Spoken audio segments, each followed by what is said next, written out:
I just say hello to you. Hi, how are you? Good. Good. It's great to see you guys. It's always great to see you guys here. I love having each one of you guys Good, good. single day. Did you put up yesterday or not? I'm sorry, say it again, Arlie. Yeah. You had the time to put it up? Did you put it up, the session of yesterday? Oh, no, I haven't yet. I started to get in there and do it, and it was having issues, so I backed off, and then I actually forgot about it. So, and okay. I remembered about it like just now when I went to. No problem. Yeah, I forgot about it just now when I was logging in to get ready to go. I'm like, oh my gosh, I never put that episode up from yesterday. So we'll get it immediately after today. I tried to catch up today, but all right, super. I will catch up from yesterday. I'll make sure it gets up there. Thank you, Shelly. No problem. We've also got Thanks. Kanan and Claude's here, and John's here. Roberta is here. Willie's here. Dominic, Madeline, Willie Miller. We've got David, King George, and Davida, and we've got Tori here. We're going to upgrade her. So we've got a lot of great people. You guys are awesome. And let me remind you, because yesterday I think everybody felt a lot more comfortable being able to kind of plow through the important stuff. So I think what we're going to do is we're going to try to keep rolling that way. Even though I have a lot of time for you to ask questions, we'll go through all the technical stuff and make sure that you get all the technical stuff. And then at the end, we'll cover questions. Now, does that mean you can never ask me a question when I'm in the process of doing something? No. What it means is make sure that that question is directly related to what we're doing, and it's to a point where it's important that I stop. If it's not important that I stop at that point, then make sure that you save it until I maybe come forward and look at your eyeballs, because every once in a while I bring all of you guys back on the screen, and then we can open it up for questions related to what we're doing at that point. If not, then make yourself one of these, a parking lot. Every day I have a parking lot, and I have that right with me, so that if I have a question and it's a burning question, but it doesn't relate to what we're doing at that moment, write that question down. And then when we're done, we'll cover all those questions at the end, because I absolutely positively love to answer questions. But when we're going through the material, it's much better if we can go all the way through the material. Okay? Everybody on board with me? All right. So let's go ahead and talk about what we're going to do today. So Monday, Tuesday, and Wednesday. Monday and Tuesday, we went through email and the concept of email marketing, and this idea of we're marketing to people through the through our email, and we can set up autoresponders, and we can set up one-time emails to go out, and we can do all kinds of neat stuff with this email marketing. And we also talked about what should we do in our emails? I mean, should we make them all pretty, or should we make them just text-based, or should we have a long email or a short email? We talked about a lot of different things the first couple of days, just to kind of get an idea of what email is.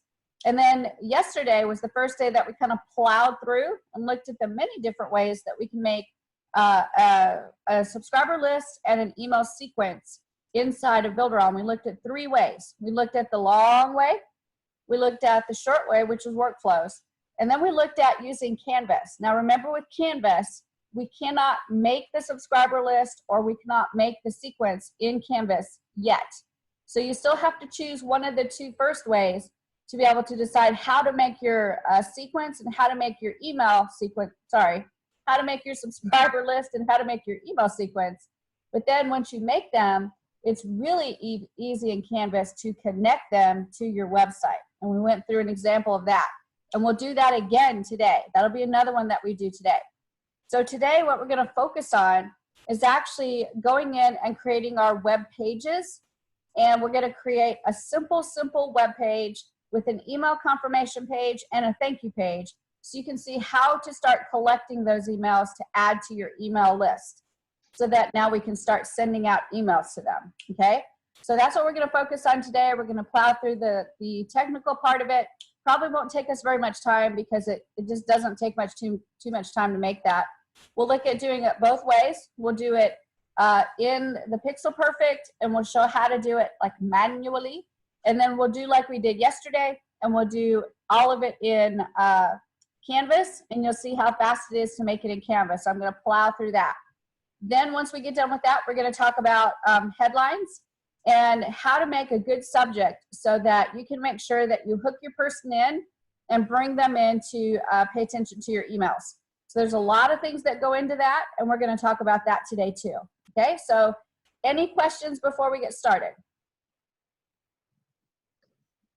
No? All right, then let's plow through, you guys. I'm so excited. I can't wait to show you. So let me check this chat real quick first. John says, good day, y'all. Welcome. So good day, John. It's good to see you. All right, let me go ahead and share my screen. And I'm going to go into the Builderall account. And I'm in the wrong account. I'm actually in a big boy account. So we're going to close that one. And we're going to go into another one of our test accounts. And actually, I'm going to go into one of my other accounts. Let's go into this one. Nope. This one. Good. All right, sign in. All right, so this is one of my, of course, many accounts that I have. And we're going to go into Builders and Pixel Perfect and a new website. And this is going to be the long way around, going in and making an opt-in page, email confirmation page, and thank you page.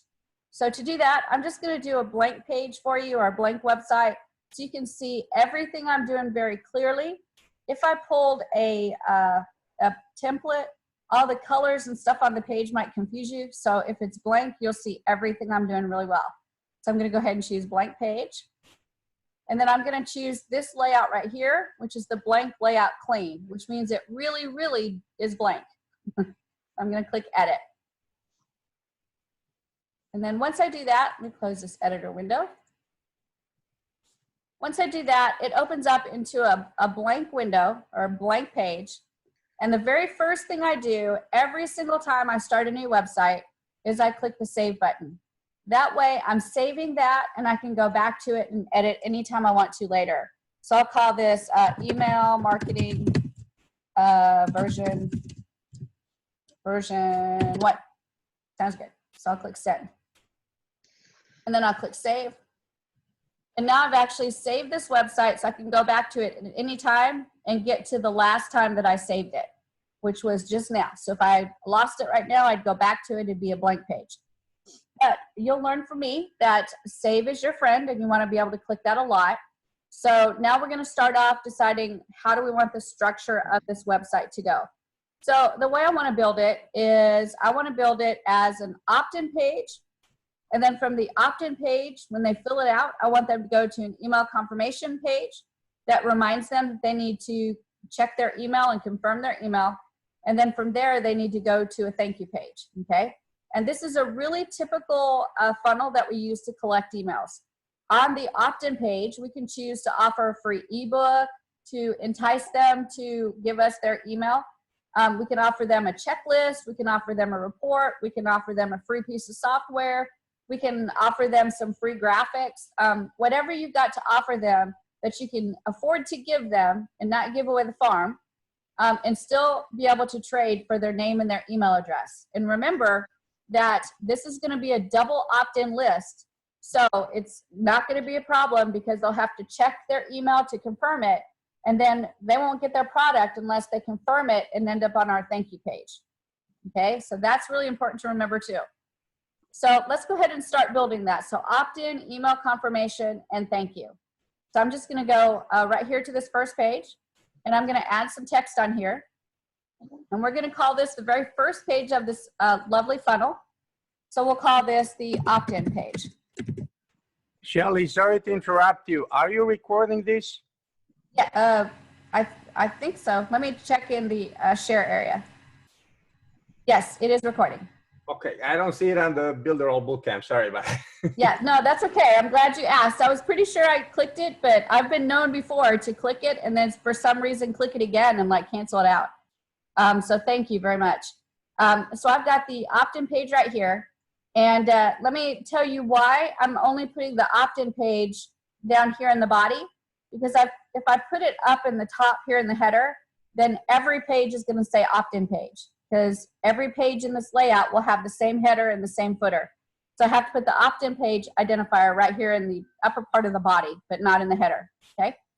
Then with the opt-in page, I have to have an opt-in form. That's usually pretty good. So I'm going to go to plus, and I'm going to go down here to email marketing. And I'll just pick this first one. It's as good as any.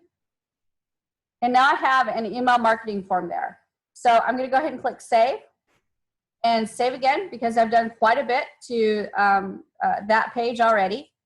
And I'm in a new account, you guys. I actually was in a test account yesterday, but today I'm in a new account. So I don't have the email list that I want to have. So let's just quickly go and create an email list.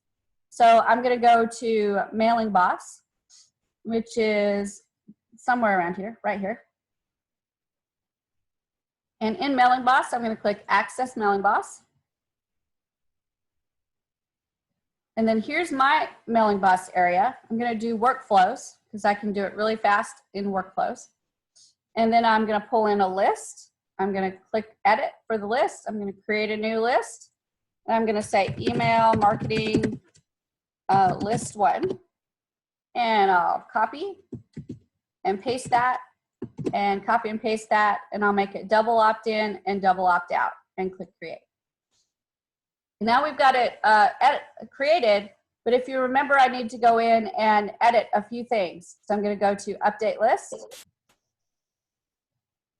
Oh, and I'm going to name my workflow, email marketing 1. And save.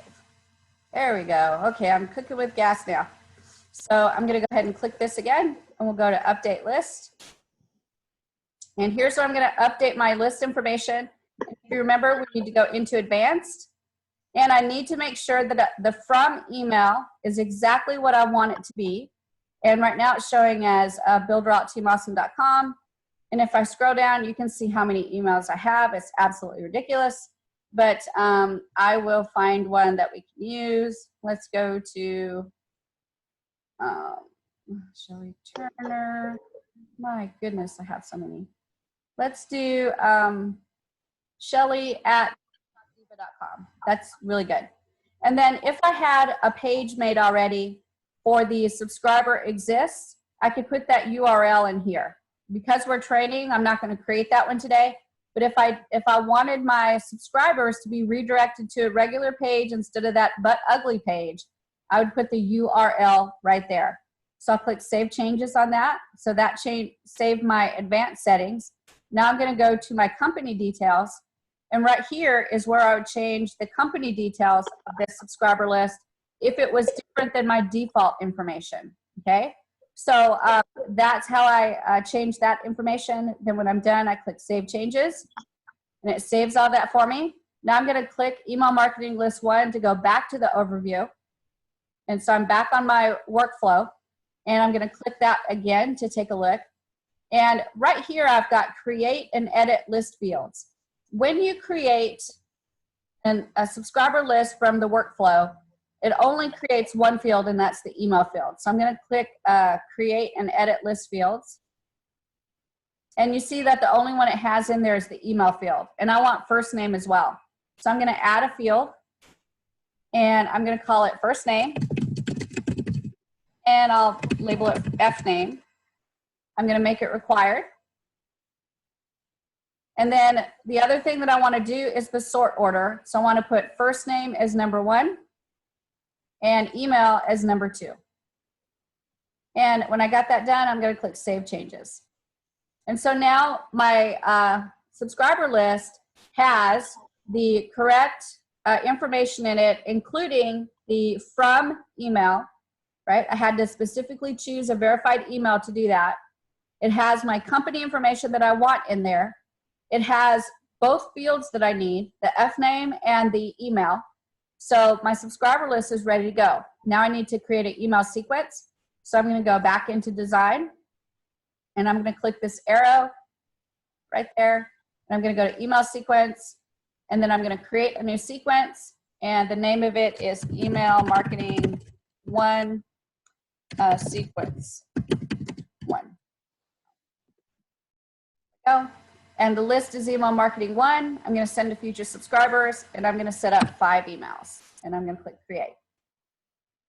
So now I've got 5 emails out there, and I have to edit each one of them. So I'm going to click on here, the first one, and I'm going to go email setup. And everything here looks fine, so I'm going to save and next. Everything here looks fine, so I'm going to save and next. And then I'm going to send this out in 0 minutes. So this is my first email that goes out. It's my welcome email, and I'll click save and activate. So that one's ready. And I'm going to click the second one and email setup. And then from here, I've got the from name. Everything's in there exactly how I want it. We're going to call this email number 2. And save and next. And I'll leave everything the same. I'm not going to spend any time editing. I'll click save and next. And then all of this looks great, and I'll send this 1 minute. 1 minute after they subscribe, and only to the future subscribers. So I'm going to click save and activate. Now the third one, I'm going to do the same thing. So I'm going to click on there, setup. And this one's going to be email number 3, and save and next. And we won't edit anything on the actual email yet. We'll go save and next. And then I want this to go 2 minutes after the sequence starts. And I'll send to all future subscribers and then activate, save and activate. So I've got active, active, active. Here's the 4th one. We'll do the same thing, you guys, email setup. And this one is email number 4, and save and next. And then I'll pretend like I've edited everything and save it next. And then I'll send this out. Let's see, it's 0, 1, 2, 3. So 3 minutes. Is that right? 3 minutes. And future subscribers only, and save and activate. And now we've got one more to do, and that's this last one, the 5th one. I'm going to edit this one. And we'll go to email setup. And we'll call this one email number 5. And save and next. We'll pretend like we edited it and save and next. And then this one goes out 4 minutes after the initial email, or after they subscribe. Send to future subscribers and save and activate. So what I've done is I've just actually created an entire email sequence. I didn't do any editing, but I've got it set up so that once somebody subscribes, they're going to get a welcome email as soon as they confirm. And then 1 minute later, they're going to get email number 2. 2 minutes later, they're going to get email number 3. 3 minutes later, they're going to get email number 4. And 4 minutes later, they're going to get email number 5. Now, I do this for every single email sequence that I set up. I set it up to go out a 1 minute, 2 minute, 3 minute, 4 minute, and then the 0 minutes for the welcome message. And the reason I do that is because I always test my stuff. And I'm going to look at your eyeballs to make sure you see me say this. Always, always, always, always, always test your stuff. And then when you are done testing, test it again. Because there's so much going on with Mailing Boss that you guys know, if you don't get an email in your email sequence, let's say you get the first one, the second one, but the third one never comes, and then the 4th and the 5th, you may see that if you test, you may see that happen. And that third email, it may be a simple thing as you didn't activate it, right? So it's super duper important that you test, retest, and test again. And if you set up the time periods that these emails go out, you have to wait days to test it. So just set them a minute apart and let them send out, and then you'll see right away if you've got a list that's going to send at the right time.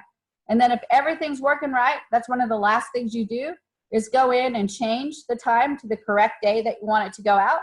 and then it's ready to go. You know it's going to work because it already worked for you when it was on the 1-minute timer, 2-minute timer, 3-minute timer, right? So that's the way to be able to test everything that you're doing inside of your system. All right, I'm going to go ahead and jump back in. So we now have a subscriber list, an email sequence, and we're working on the web page to get everything set up. So I'm going to go back to my HTML editor, and right here is my opt-in page. Before I do any more settings on this page, I'm going to create my email confirmation page and my thank you page. So I'm going to go to here, to page, and then default, that's my layout. So I'm going to click there. And right down here, I'm going to click add page. So I'm just going to add a blank page, just like that. I'm going to click it.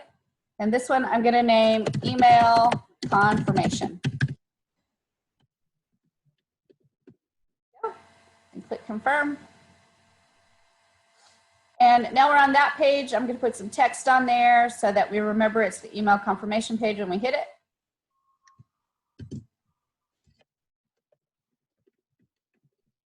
There we go. And we'll center that and put it right up here. And then we need to make another page. So I'm going to go here in the page area, click add a page, choose blank page. And this one I'm going to call the thank you page.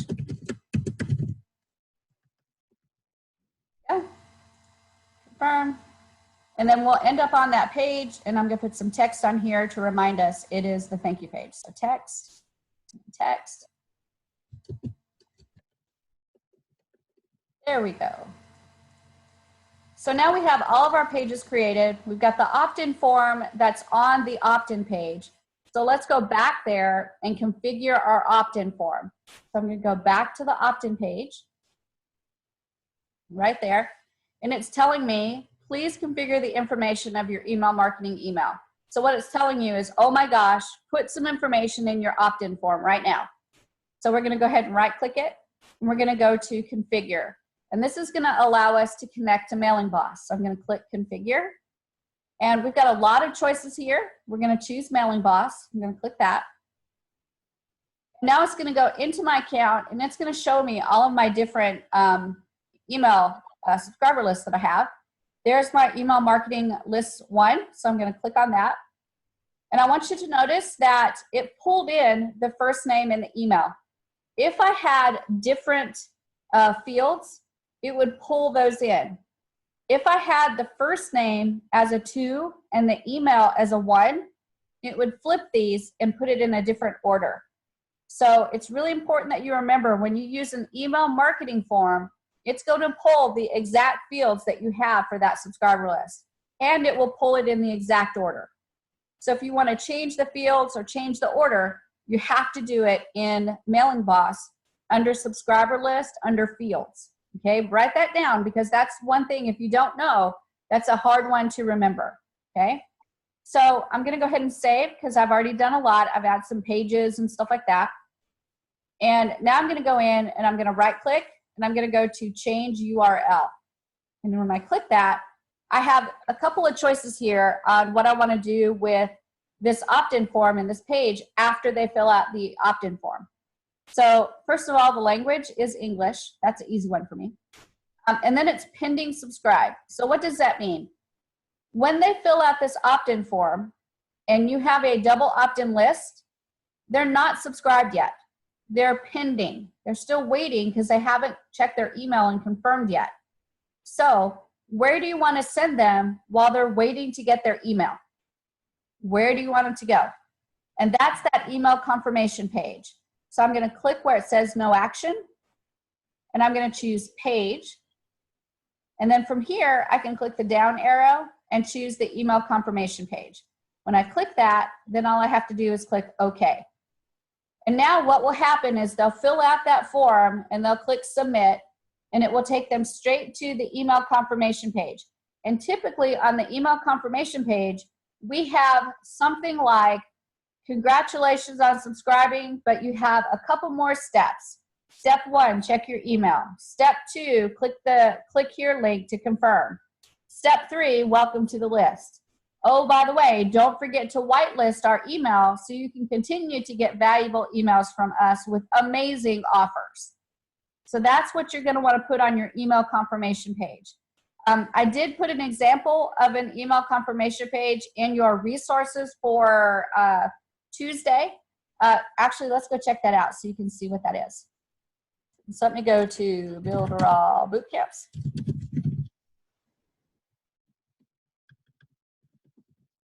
And we'll take a look and see if it's actually there.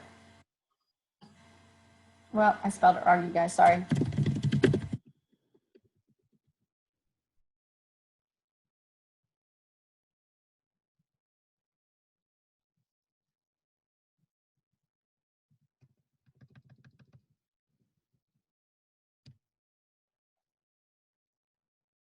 All right, so we'll go to the replay. And we'll go to day 2, I believe. No, day 2, I think is what it is. So we'll go to day 2. And right here is an example of an email confirmation page. So if I click that, this is one of my websites, and you can see that it has some instructions. It says, check your mail, and then it says, click the confirmation link in your email, and then you are confirmed. And then I've got, be sure to whitelist our email address, and then I've got instructions on how to whitelist an email address. So if you've got an AOL email, if you click that, it opens up and shows you how to whitelist. If you've got, Yahoo, this is exactly how to whitelist your email. So this is an example of what an email confirmation page can look like. You guys have this in your resources. Feel free to use anything off this page that you want to. All of it is fair game. You can copy it exactamundo, or you can just put your own spin on it. But all of this is done in Builderall. In fact, even the expandable boxes are done in Builderall. So you can get all of this information. If you want the images, you just right-click on the image and save image as, and you can use those images. Whatever you want to do, this is a great resource to see how an email confirmation page is made. Now, obviously, you guys can make it look prettier. You can put your own spin on it, your own flair on it, put your personality in there. But you can use this information to do that, okay? So that is the email confirmation page that our users are going to hit when they're pending subscribe. Then we have to decide where do we want them to go after they click confirm in their email. So that's this one, subscription confirmed. And we want them to go to our thank you page. And we can also have the thank you page as the place where they can get their free gift if you're doing a lead magnet. So you can give them their free gift right on that thank you page. For example, you can have a button that they can click to download an ebook, or download a report, or download an audio file. Or you can have that thank you page have a video on it. And you say, here's your free gift. I'm going to do training for you on such and such, right? So whatever you are supposed to be giving them, you can make it available on that thank you page. So once they confirm their subscription, we're going to click no action. We're going to go to page, and we're going to select the thank you page. And then we're going to click OK. And then if you wanted to make another page called unsubscribe, you could create an unsubscribe page. And then under no action, you can put that page so that if they decide to unsubscribe, and if you remember, I put a double opt out. That means they choose to click the link that says unsubscribe. They'll get an email that says, please confirm that you want to unsubscribe.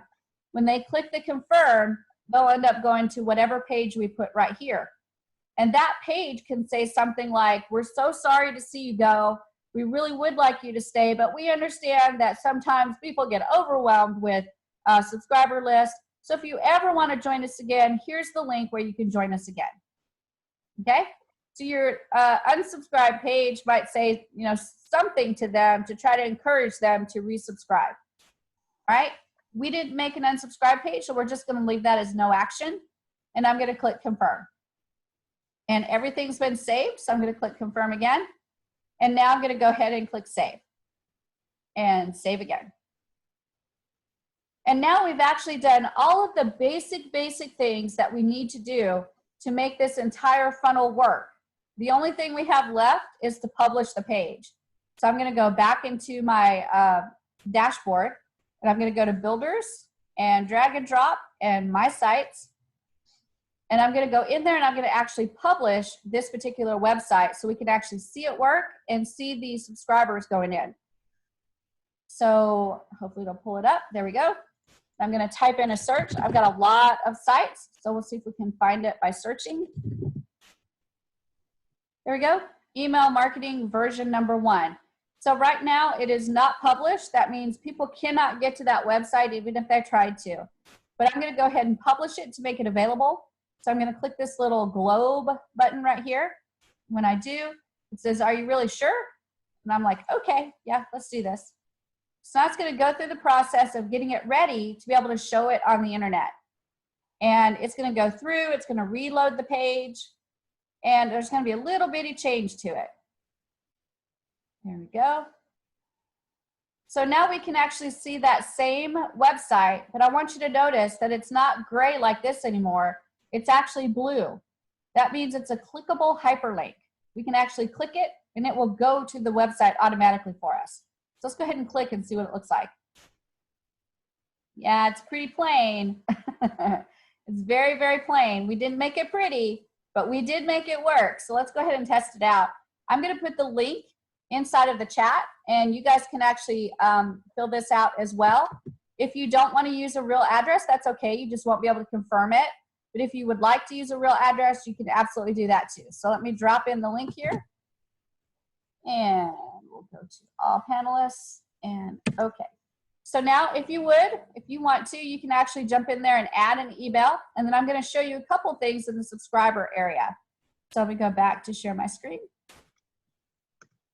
And I'm going to test it out as well. So I'm going to go to Shelly and then Shelly at builderall.com. Actually, I'm going to do testing. There we go. And I've got my name in there. I've got my email in there. When I click get your free stuff today, I should be taken to the email confirmation page. That's where I should go. So let's test that out. Ha, hot diggity. We're doing good so far. So I have an email confirmation page. So what's happened is I am now on the subscriber list, but I'm not confirmed. But let's check that out to make sure. So I'm going to go ahead and save what I've done here. And then I'm going to go back to the main Mailing Boss dashboard. There's our subscriber list. So I'm going to go to the subscribers in there. Right here is this little icon for subscribers. I'm going to click that. And this shows me all the subscribers I have. And several of you guys have jumped in and filled it out. So if I look here where it says testing at builderall.com, I want you to notice that I am unconfirmed. What that means is they went through the first step of being a part of the email list, but they haven't done their confirm from their email yet. So what I have to do is I have to actually jump into my email and confirm from there. I can also manually confirm if I want to. So I can actually go to update right here. And if I click that, I can see all of the information about that person, their name, their email, any tags that they may have. And then right here, I can click that arrow, and I can change it to confirmed manually if I need to. I don't want to do that way, especially if you have a list of 10,000 people. You don't want to have to go in manually and confirm them. So the best way to confirm is going to be to check email. So let's go ahead and jump into my email. I'm going to go here, and we'll go here. And here's my email. Hopefully this will get me in. There we go. And here's my testing that I just sent to. And I got the confirmation email right here. So I'm going to click on that. And it's just the default. Remember when we went through those stock pages and stock emails? This is one of the stock emails that I was telling you about. It's the confirmation email where I have to click this right here to be able to be confirmed. And I want you to notice that it actually gave me the name of the list. So for me, I would go in here and I would change the stock email because I don't really want them to see my list name. I just want them to say, click here to confirm. And that's it. So I would edit this to have a little bit better information and not have the list name. But now all I have to do is click here and it will confirm me. When I click this, it should take me to the thank you page because that's the way we've set it up. So I'm going to do click here. And it's thinking about it. And there's our thank you page. That's exactly what we wanted it to do. And now this is the point where if you'd promised to give me a free ebook or a free checklist or a free report, you can have it on this page. You could actually deliver it once they click confirm. Okay, so that is how you create an opt-in funnel, a lead magnet funnel, through the long way of using Builderall and using the Pixel Perfect. So let me stop and see if anybody has any questions so far about what we've done. Claude, you got a question?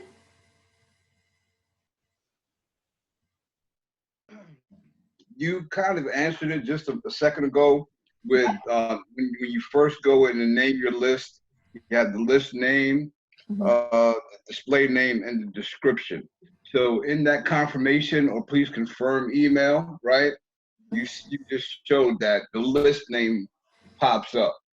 Yes, So yeah. my question would be, when you're naming the list, when you're first setting up the list, how to avoid that? Or what is the difference between the name, the display name, and the description, and where will the end user see those? The end user will not see them at all if you take those tags out. So in that confirmation email, that stock confirmation email, that's one of the things that you edit when you create the list. And when I was showing you guys, we just kind of blew through it because I didn't do any editing, but I did show you how on that confirmation email, I would take out the list name because I don't want the list name in there. I don't want them to necessarily know what I named my list. So that's is it the display name you would take out, or the actual name of the, because you have to name the list clearly for your own purposes. Right. For your own purposes. That's right. So the only place I would. So it's the display name that you would leave blank? No. I would leave when I'm setting it up, I would fill it all out. But on that confirmation email, right? You can go in there and edit that email. When you edit that email, take out the list name. Oh, take out the tag. Yep, that's it. Got it. Thank you, Shelley. You're welcome. That way the person never has to see the name of that list ever. Got it. Okay, great. Thank you. You're welcome. Kanan, go ahead. Yeah. Actually, day before yesterday, when I was attending the webinar, at the end of the stream, my power failure. I was not able. Able to attend. Oh my and gosh. Yesterday, the replay's there, so you'll be able to see the end of it. Yeah. I know that it's available at YouTube, and I will watch it. Yesterday, due to some family issues, I was not able to attend, and today I'm again. That's okay. That's the beauty of the replay. Yeah. It happens. Yes. Because we are all humans. You're so right. See, and these guys that have been here a few times have even seen my case where I've had like internet issues, and we had one time where we had a truck explosion on the interstate, and it took out our internet completely, and I had to evacuate my house. I'm not ready to go back, and I will complete the bootstrap fully. Awesome. That sounds good. All right, guys. Yeah. Any other questions? Okay, let me come to the point.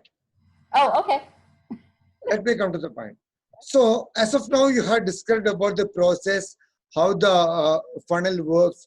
I mean, the email marketing process, everything. I understood everything. I have no complaint on that. Good. My only one query is that I have created one magic funnel, right? Oh yeah, we're not going to do magic funnel here.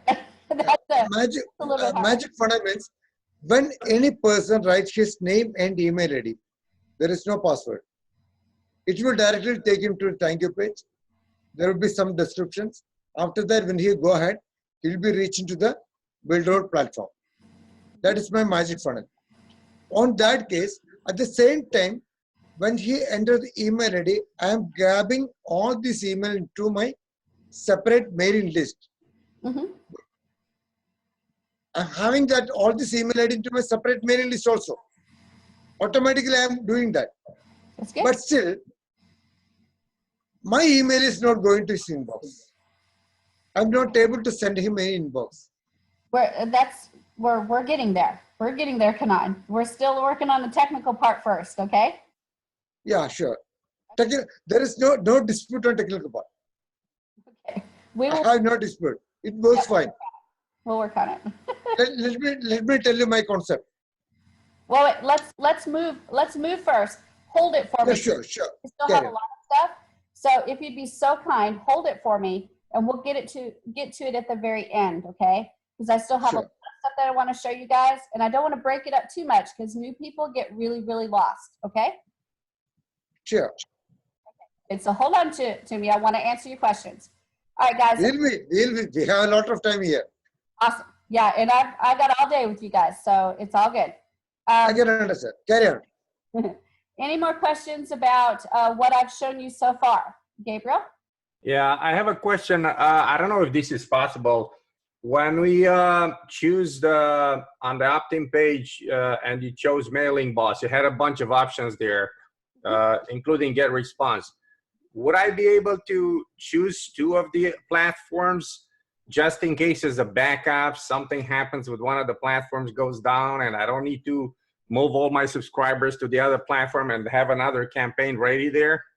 You know what I'm There's saying? not really a way to double choose. No? It's just one or one of the others. It's not two, no way to back up.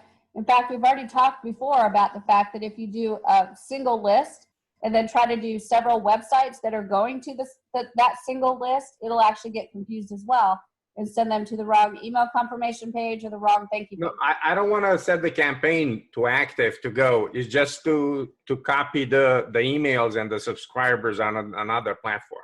I think the best way to do that would actually be to just pull in Zapier and do it with Zapier.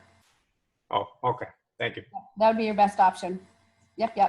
Thanks. All right, guys. Any other questions about what we've covered so far? All right, let's zoom in. And what I'm going to do now is you just saw the long way of creating a real simple funnel, a lead magnet funnel or email opt-in funnel.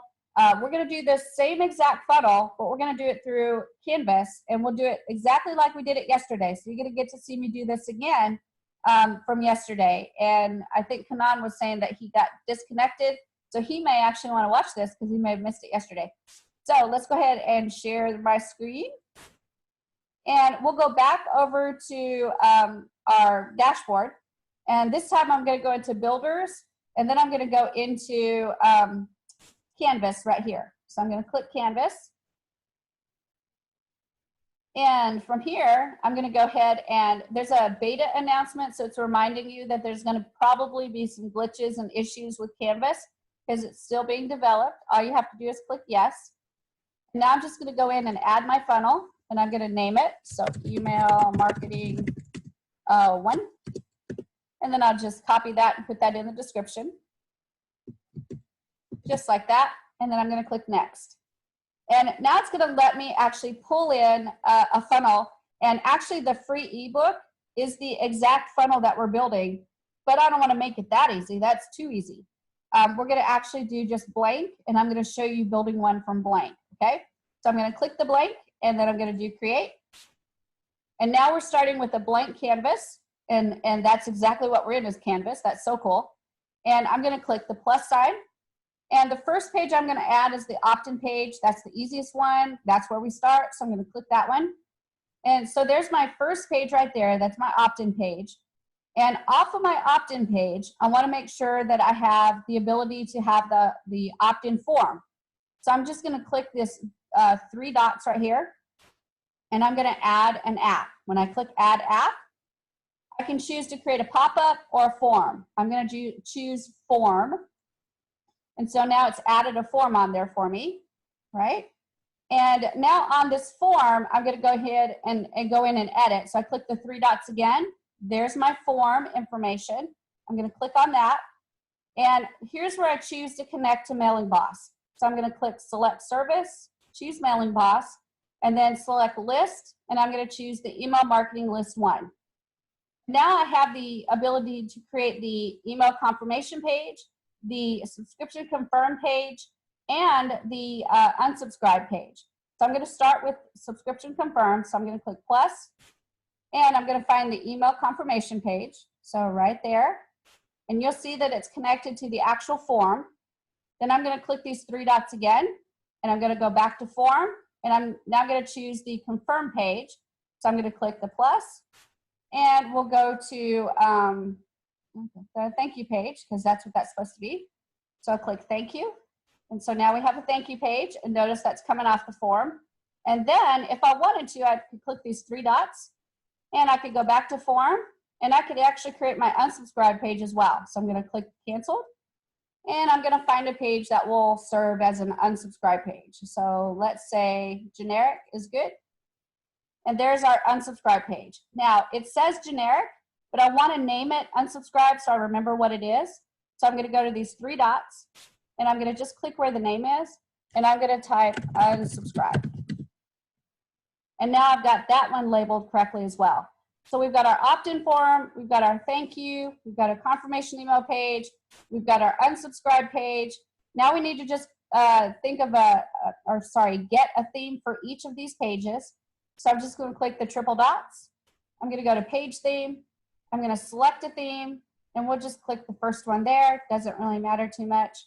And then that's good for that one. Then the triple dots, page theme, choose a page theme.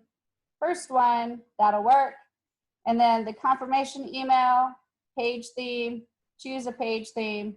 First one, that will work. And then the unsubscribe, choose a page theme, and pick one of them, and that will work. So now they've all got some pretty stuff on them. I can edit all of that when I'm done building the website. So now we've got pretty much everything we need, right? So we've got the confirmation page, we've got the thank you page, we've got the unsubscribe page. All of this is set up perfectly, and I don't really have to add anything else at this point. So what I'm going to do is I'm going to go ahead and save it. That's really important. And now I'm just going to go and create the website. And remember everything that we did kind of bouncing around when we did it the other way. This way, we're going to just create the website, and it should be ready to go. So I'm going to click create website, and I'm going to call it email marketing 2 and create. And what it's going to do in the background is it's going to create this entire website for me, including all of the pretty templates that I chose from. And it has now created that website and put it into my site list. But let's go ahead and check and see. So I'm going to go to my Pixel Perfect and into my sites.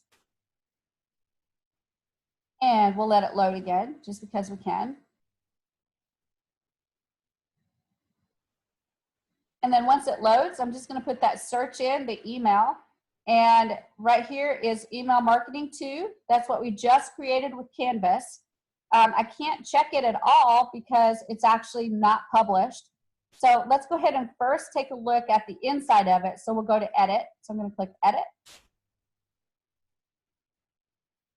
We're going to open it up in the editor and see what it looks like.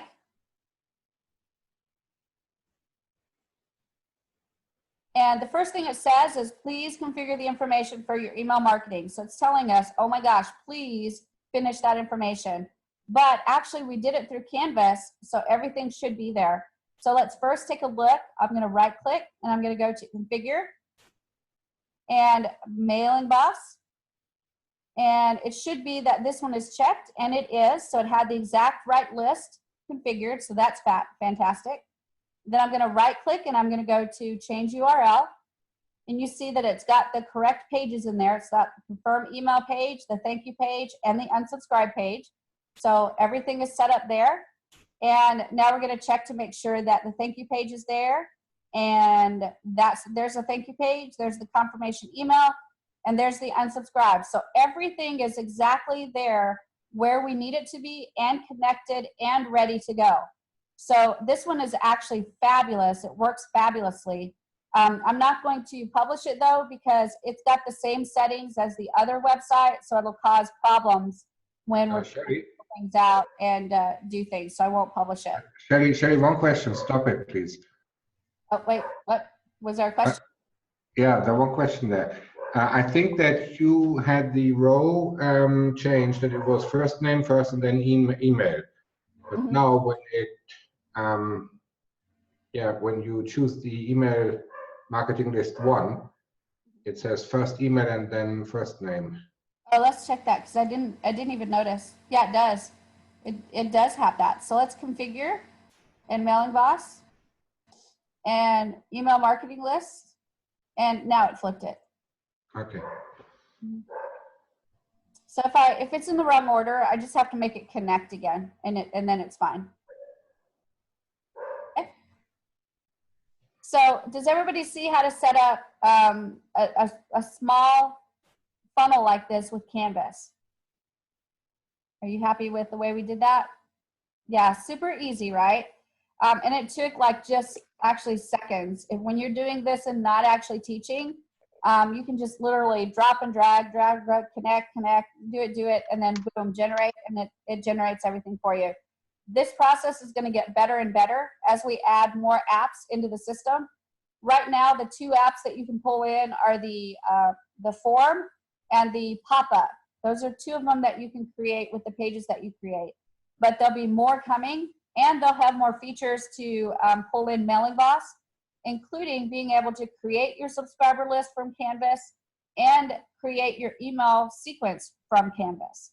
So that's coming. That way you'll never have to go out of Canvas. You can actually do it all inside of Canvas. Okay, so all of that's coming. We may not see that all by the time we launch on July the 4th, but the plan is to have that all in place as soon as possible. Okay, so that's how we set up our email marketing. John? Yeah, just one clarification. Okay.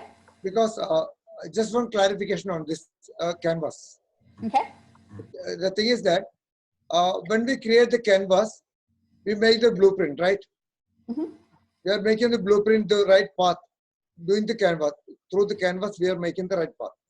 Yes. But whenever, when we generate the site, that is executed. But whatever we make any change in site, that is not affecting the canvas. That's right. correct. That's correct. Mm-hmm. My query is that if I want to change my blueprint, and if I change the canvas, will I have to regenerate the site or anything like that? Yes, if you want to change the canvas and then you want to use that to be able to be a part of a site, you'll have to regenerate the site. What I would suggest is you get a canvas the way you like it, then you actually name that canvas, do not change. That's what you put in there, do not change. And that way you do not change that canvas, you make a copy and then you change the copy. Because what happens is if you change the canvas the way you had it, and then you make a change and it doesn't generate the way you want it, you're gonna have to try to make it go back to the way you had it before. But if you make a copy and name that copy do not change, then you'll be in a much better position because you'll have the original copy.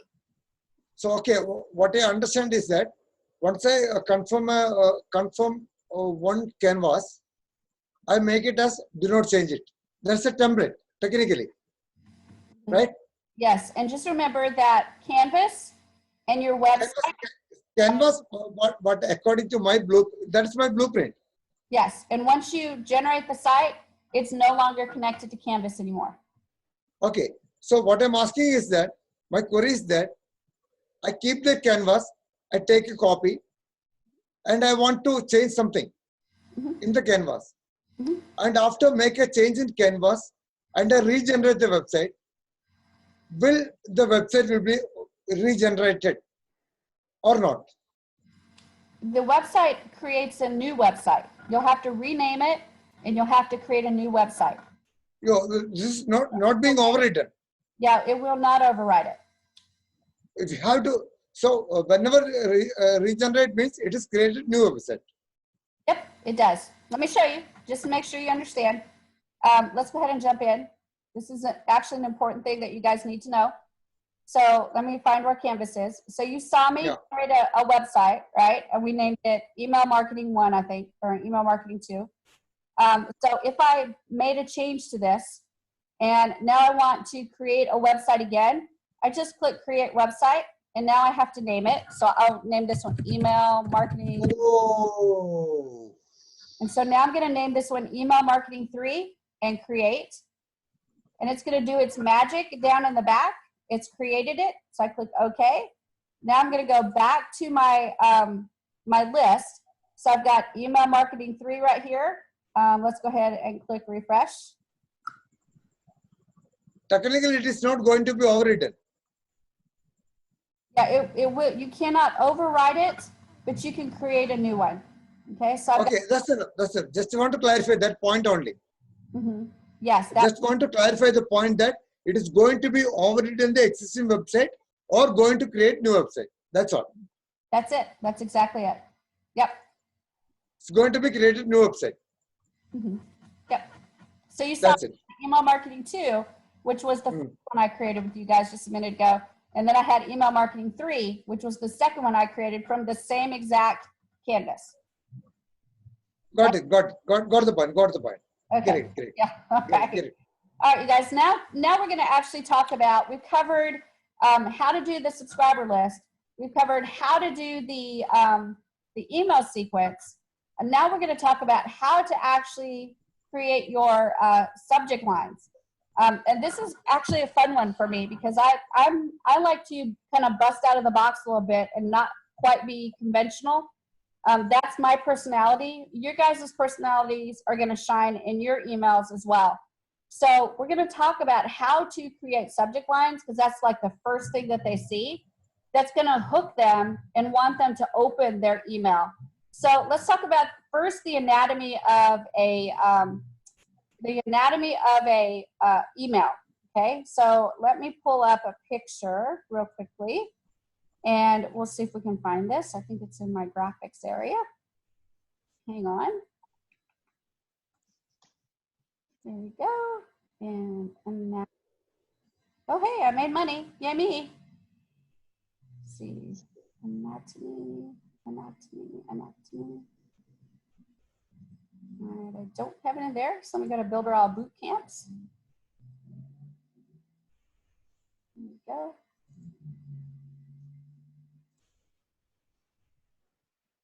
All right, so when we talk about what an email looks like, it actually looks like 3 sections. You're going to have the header, you're going to have the body, and you're going to have the footer. And each one of those sections are super duper important. And what we're going to talk about today is actually the subject line, which is part of the header of the email. So let me go ahead and share my screen and I'll show you what I'm looking at. So let me jump in here. I've lost you guys. Hang on. I lost you. All right, there we are. So the anatomy of a great email starts off with a great subject line. And there's a couple of different things that I want to make sure you understand about subject lines to make them work. The first one is keep it short and sweet, okay? So the idea behind that is that you have fewer than 50 characters, and you don't want to necessarily put in there just a subject line of update or a subject line of newsletter. You want to put a subject in there that's descriptive, but not like a dissertation, right? You want to keep it short, you want to keep it sweet, keep it to the point, but still make it interesting. So a really good subject line that I saw recently was the true secret of passive income. So if you guys saw that, would you say that that would be something that would interest you? The true secret to passive income. That kind of prompts your curiosity. It's plenty short, it's plenty descriptive, but it doesn't use anything like, let me update you on how to make passive income. It's actually the true secret kind of hooks you, and it's plenty short to get the point across of what's going to be in that email. The next one is, example is, have you ever wondered, ... Is that something that you guys would be interested in opening? If you saw something like, have you ever wondered, ... Does it kind of leave you hanging? Like maybe I need to check that one out? Elmar says, no, not really. But some people it would. So we're going to talk about a lot of different examples so that maybe you can key in on what would be the thing that would help you open an email, Elmar, because we're going to actually cover several, okay? Another one is 5 weird things I want to run by you. Is that something that would tickle your funny bone enough that you would want to open that email? Maybe? Maybe? Elmar's like, no. No, but the point is that a lot of people do that. They say the 7 rules of whatever, yeah, or the 5 critical words you ever should have, or whatever, yeah. Right. And, but I don't like it at all. When I see that, I just say, don't read it. It's senseless. Yeah. I think part of that actually comes with also building a relationship with your person that you are sending the email to.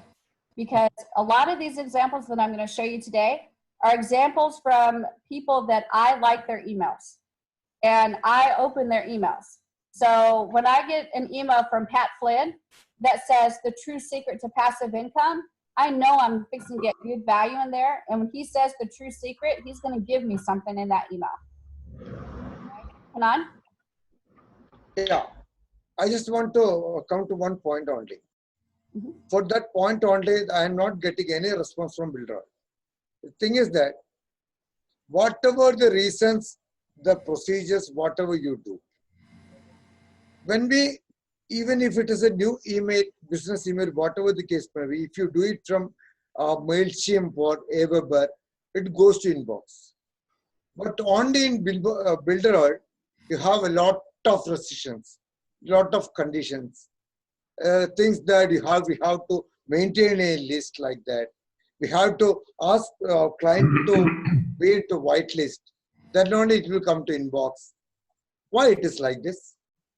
I would love to answer that question, but right now we're talking about subject lines. So push it to the end, okay? And we'll talk about it. No problem. No problem. Keep it in mind. All right, good. Hadassah, go ahead. Are we going to be able to get a copy? I can barely hear you, Hadassah. Can you get closer to the microphone? I'm sorry. Are we going to Okay. be able to get a copy of the list showing us? Yes, I'm going to put it in the resources area. Absolutely. Yes. Great. Thank you. Also, Elmar, one of the things that is consistent across the board is when you use numbers in your emails, it does get a better open rate. So if you do say like the 5 important things you need to know if you're an email marketer, that does prompt people to want to open it to find out. And I especially, I'm always in that learning mode. So if they say the 5 important things I need to know, I'm going to open it and scan real quick to see if they're really going to tell me 5 things I need to know. Or I'll compare it and go, ooh, I know 4 of those, but I sure didn't know that 5th one. So it is important to think about using numbers. Now, does that mean you use numbers in every single email? No, because you're not going to create a good relationship if you're just talking about the 5 things to do this and the 7 ways to do that and the 2 ways to do this. But this is a way that you can capture their attention. A way. We've got lots that we're going to talk about today on ways. Okay? Go ahead. Well, I think that it always depends on the reason or the motivation people had to subscribe to you, right? So you have a certain theme, a certain idea, a certain offer. For example, you invite to an webinar learning how to build websites, right? And then in the header of my email, I might write step 2 of how to create an advanced website, right? Because that is more or less the reason they have been motivated to subscribe, and then it makes sense, yes, to use subjects which relate to the motivation the person had to subscribe, right? Yeah. You are exactly, that hit the nail on the head, because obviously if I had the 5 ways to do passive income, but I was sending that to a Yorkie Poo email address or Yorkie Poo email list, obviously nobody would open it up because they're like, why am I getting a passive income email from my Yorkie Poo email list? That's weird. So you do have to target everything you do towards who you're sending that list to and what niche that you're approaching. Yeah. So and then in the email sequence, you could, for example, if it's regarding website building, you could send out one mail with the subject, 5 mistakes you should avoid when building a website, right? Because then it's interesting, no? Yeah. That's exactly it. That's exactly it. So you do always want to keep in mind who you are sending this list to. to make sure that whatever you're saying in your subject line will prompt them and excite them, because that's why they signed up for your list in the first place. So you're exactly right. I absolutely love some of these short and sweet email subject lines, because I have to go through my emails so fast. It's just, you know, you've got less than a second to get my attention. So I hate the long email subjects, right? You guys hate them too, where they're really long and you're like, seriously, I don't even want to read this 5,225 character email subject line. That's so you want to keep it really short, and you want to try to make sure you get information in there that tweaks their interest. And like Elmar said, it needs to be based on the niche that you're sending this email list to. The other thing that you need to focus on is make sure that you use a familiar send name. So if you are sending an email out, don't send it to 356129AA at builderalldiva.com. they're just going to be like, who the heck is that? Right? So you want to send out using a from name that you're going to be using consistently and means something. And these are the three main emails that I use for every single one of my domains. I use Shelly at, and then my domain name. So I can send from that email. I use support at, and then my domain name. Send from that email. And then I do admin at, and then my domain name. So those are the three emails that I use for every single domain. And that covers every single thing I need to send out for whatever business is attached to that domain. Because I've got my personal email, I've got a support email, and I've got that admin. So if I need to connect with someone in the position of an admin, then I've got that email. So those are the three that I always use. I never do the no reply as the email that's the from email. Never, ever. Okay. Go ahead, Elmar. I got the project. You know my two dogs, Tommy and Tara. Uh-huh. Right? Yeah. Okay, and I'm actually doing a project here on the islands, boot camp, local boot camp, and we combine it with walking with the dogs and with barbecuing. So 3 days training how to build a website, and we do 3 hours of website training, and then we go for a walk with the dogs, and then we do barbecue. Mm-hmm. That's the idea. Right? Now, the project is called. Oh, he froze on us. Did he freeze on us? We'll give him a couple more seconds. All right, we'll let him come back in. When he comes back in, we'll give him the floor to continue what he was talking about. But where I left off before he started was actually, I've told you guys to use that no reply. Oh, I made money again. Use it as no reply at your domain name for the reply to address, so that when they click reply, it's going to come up with no reply, and they know that you're not going to get an email from, you're not going to get that email. There's no reply at that email. You're not going to get it. But your from email, never use that for your from email.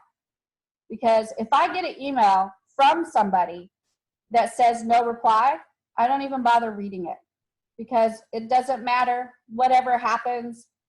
It probably wasn't even a real person that sent it out. So the from email address should never be no reply, because you're automatically telling them, I don't give a flying flip. You're not going to reply to me. Right? So the only time they find out is if they hit that reply button and try to reply to you, and then they see the no reply address.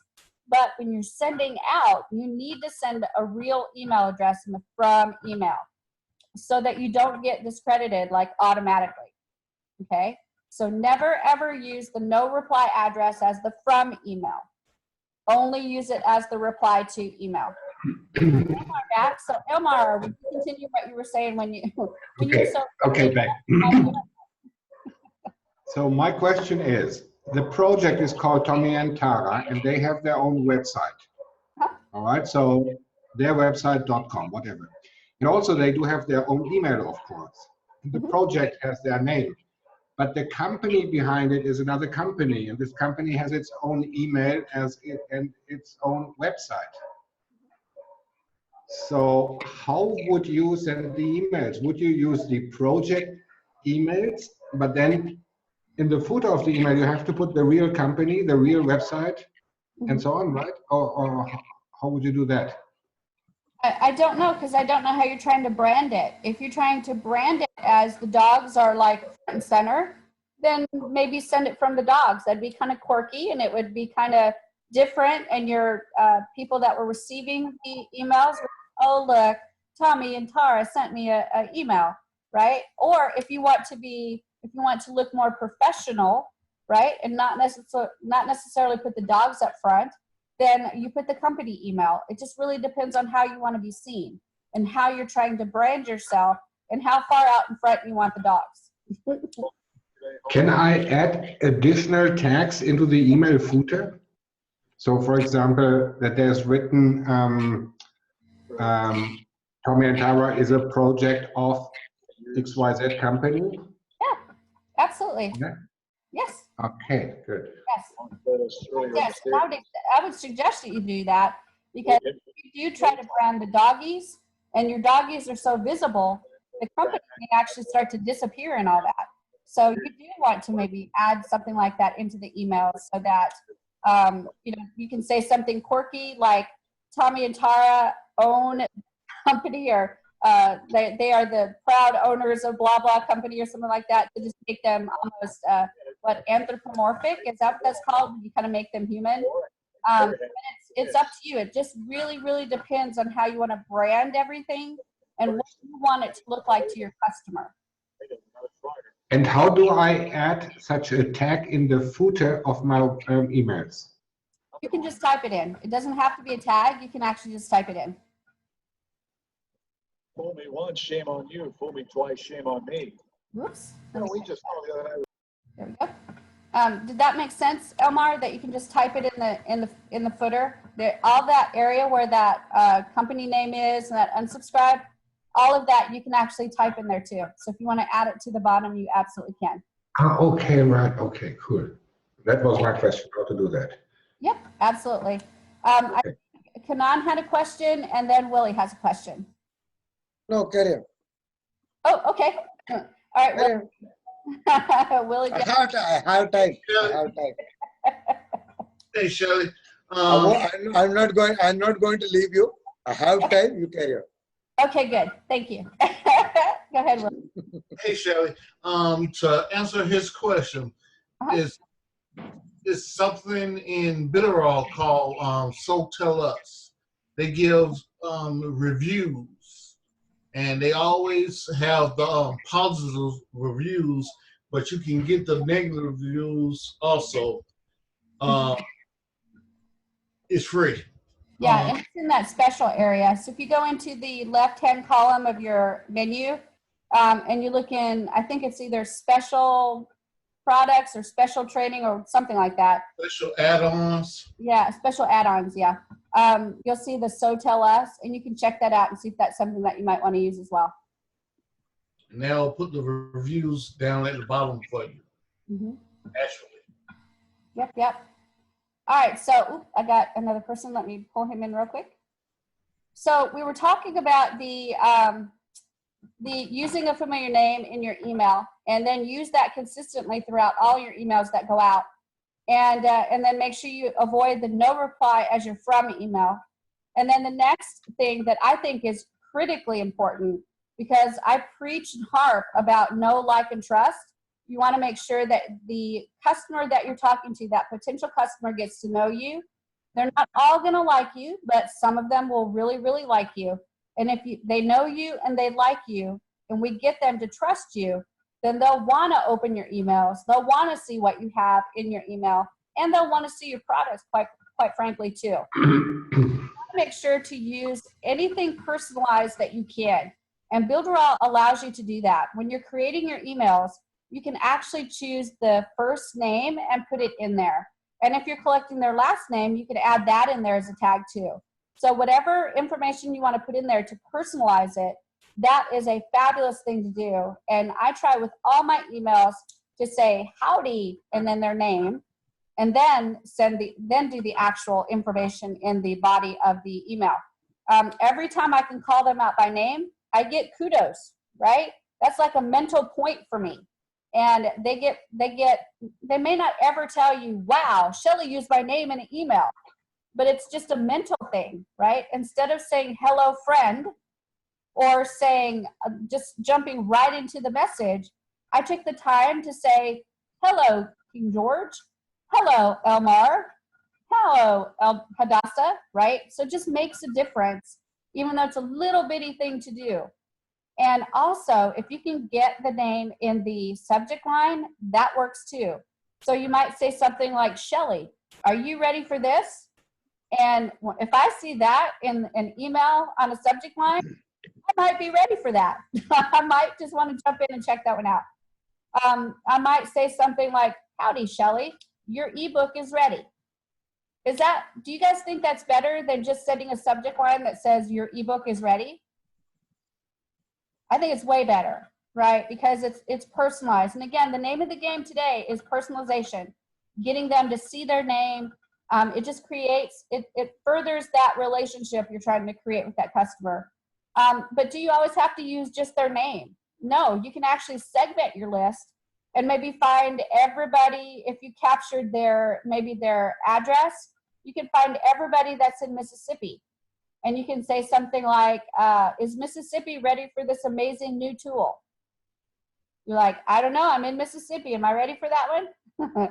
Right? So it might be something that will trigger somebody to check it out because we've identified them as being in Mississippi. Let's see, another one. Using the city, you can actually do that as well. See what Batesville, Mississippi is missing. I'm in Batesville, Mississippi. I may want to know what's missing, right? So that might stimulate me to open that email. You can also use the word you. If for some reason you can't get to their name or you can't get to their city or their state or something like that, the word you and the word your is also very powerful. It's not as powerful as their name, for sure. The name is the most powerful. But you can still use things like you and your. For example, it's the small things you don't see, ... When you hear that word you, we're saying it's the small things that you don't see.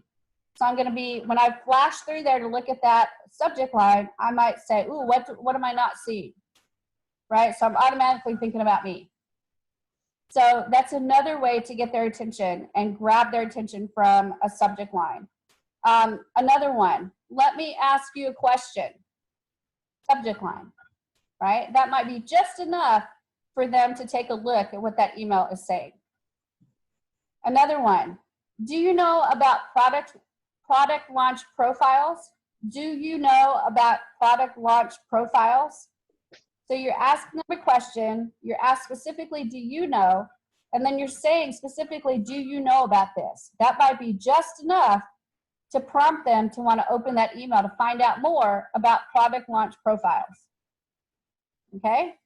So all of those are ideas on how to make everything a little bit more personal, starting in the subject line and then continuing through to the body of the email. Okay? The next one is make sure that you are segmenting your list with tags and rules. We have the ability in Mailing Boss to set up multiple tags and multiple rules so we can actually start segmenting people out. So you may have some people that have been to a specific page in your website and they got a tag, and now you want to email those specific people that were on that web page to say, hey, I saw that you were on that web page and I'm really excited about being able to show you this new thing that we're getting in Builderall. So you can tag people and you can segment people and you can send them specific things based on those tags in those segments, okay? If you're not sure how to do that, I think we did some basic tagging and basic segmenting in the Boss training. Okay, Kanan? Yeah, I have one clarification. When we create the email list or anything like that, by default we are getting 8 segments, right? You are. 8 segments. That's right. My query is that, can we extend it or it is limited to 8? Oh, no, you can create your own segments too. That's No, just, by default, there is a segment, right? right. You can make 500 if you want to. You won't need We to. can extend it. We can extend it, right?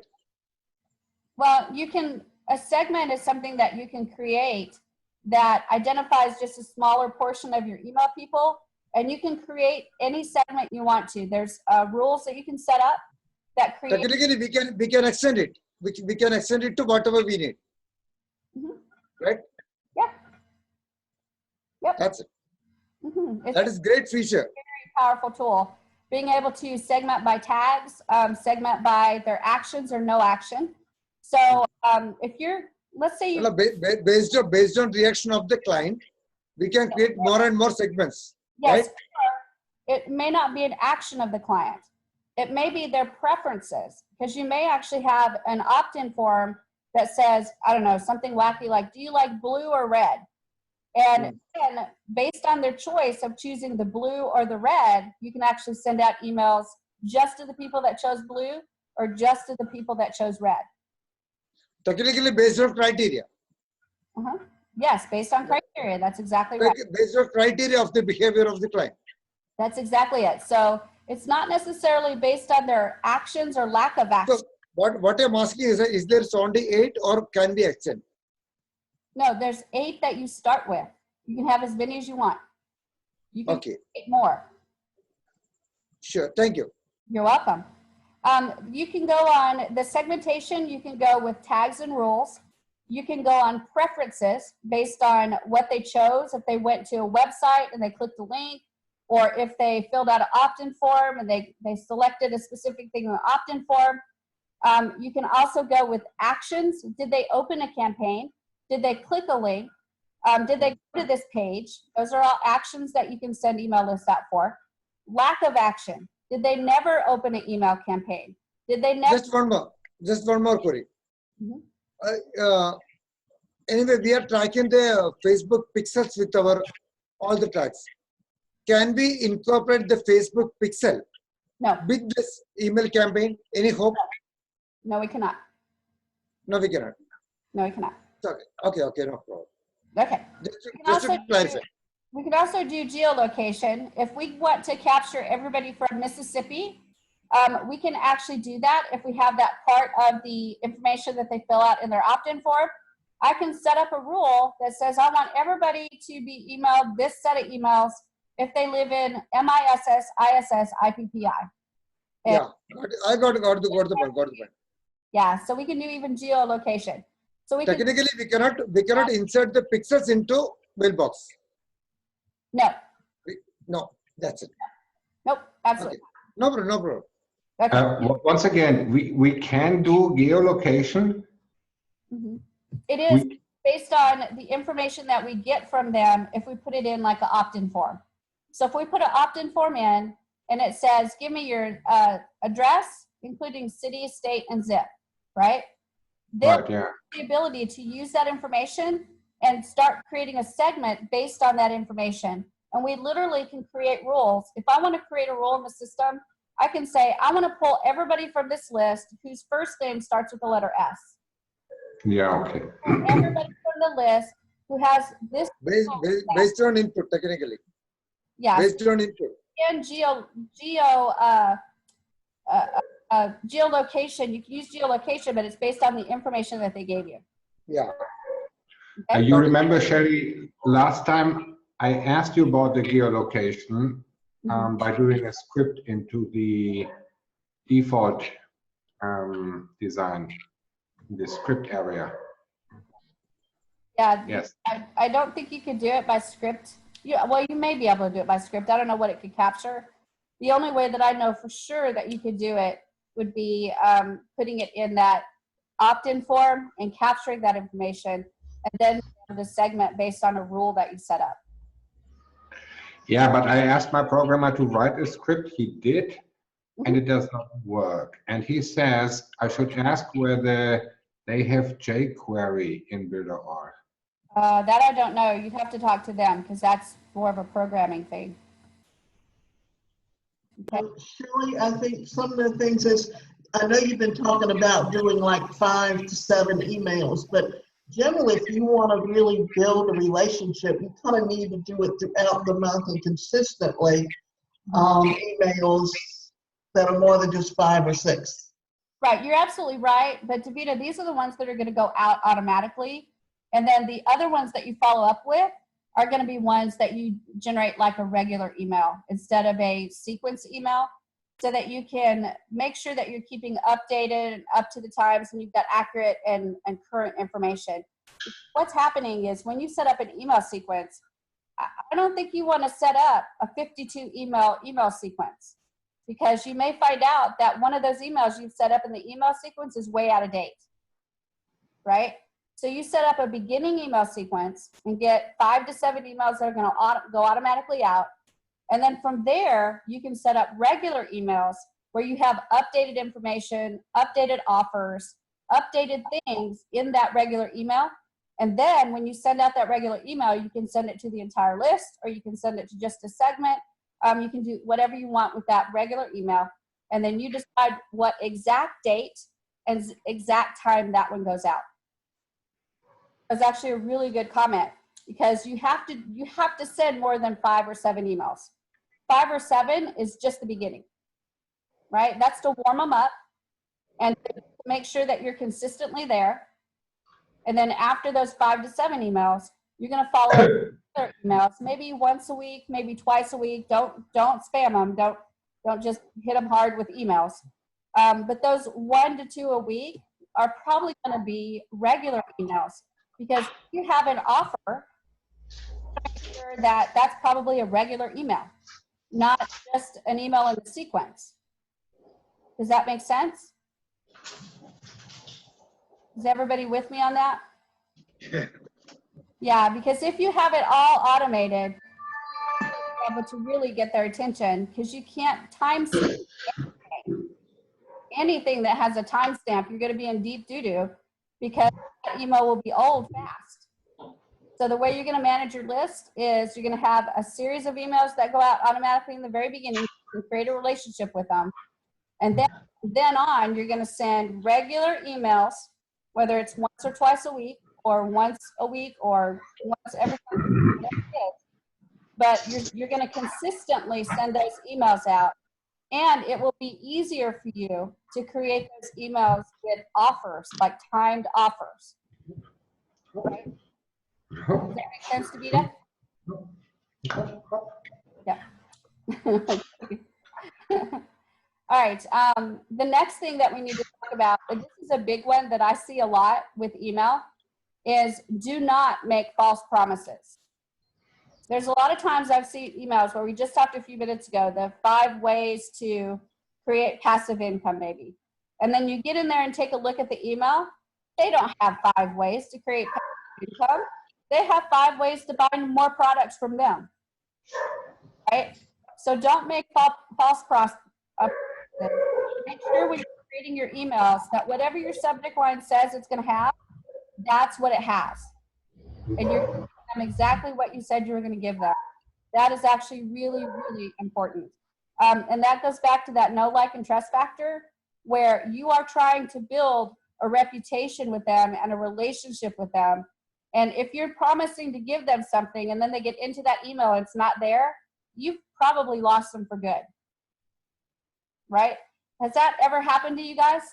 Have you ever gotten an email where the subject line was really juicy, and then you get in there and you're like, well, crap, that's not even anything to look at, right? I'll go Kanan, and then I'll do Willie. Yeah, I have a query to clarify with, but it is not related with this email marketing or anything like that. Okay. Since I got an opportunity and my clients are waiting to get a clarification, and you being a builder or diva, I'm just asking this query. Can we ask it at the end so we can keep going through our list? No problem. Okay, put it on your parking lot so we can. No, the thing is very simple. Only one query, very simple. It is not related with email marketing. The thing is that Save it. the person, those who are doing affiliate marketing with better. Hold on. Save it so I can keep going through this list, okay? That way when you're done with the list, you can ask those questions, and if people want to stay, they can. And if they don't want to stay, they can jump off because we got all the information. Okay? Yeah, I will right now. Put it on your No phone. problem. No problem. All right, good. Willie, go ahead. Hello. Oh, What I've noticed, I've been a salesman just about all my life. Uh-huh. But what I've noticed is everybody want to hear about themselves. that's true. So you can come out talking about them and not yourself or your company. Just you. Hey, buddy, how you doing? And that's awesome. How was your day? And all this and all that. It's Yeah. more of talking about them. Anything Absolutely. that they feel like you're talking about them, they all with it.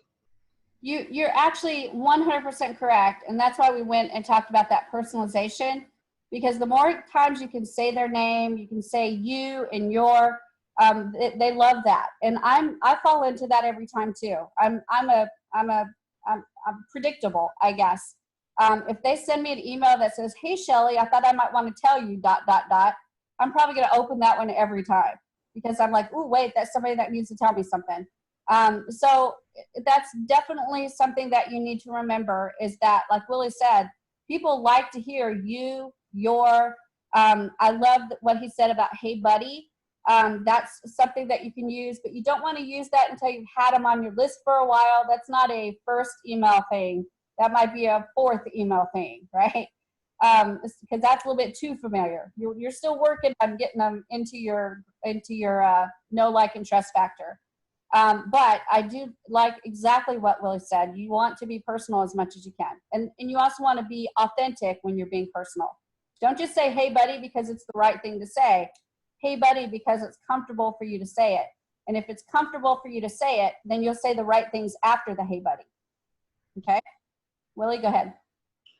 And one thing else I've noticed, every customer will tell you how to sell them. They will.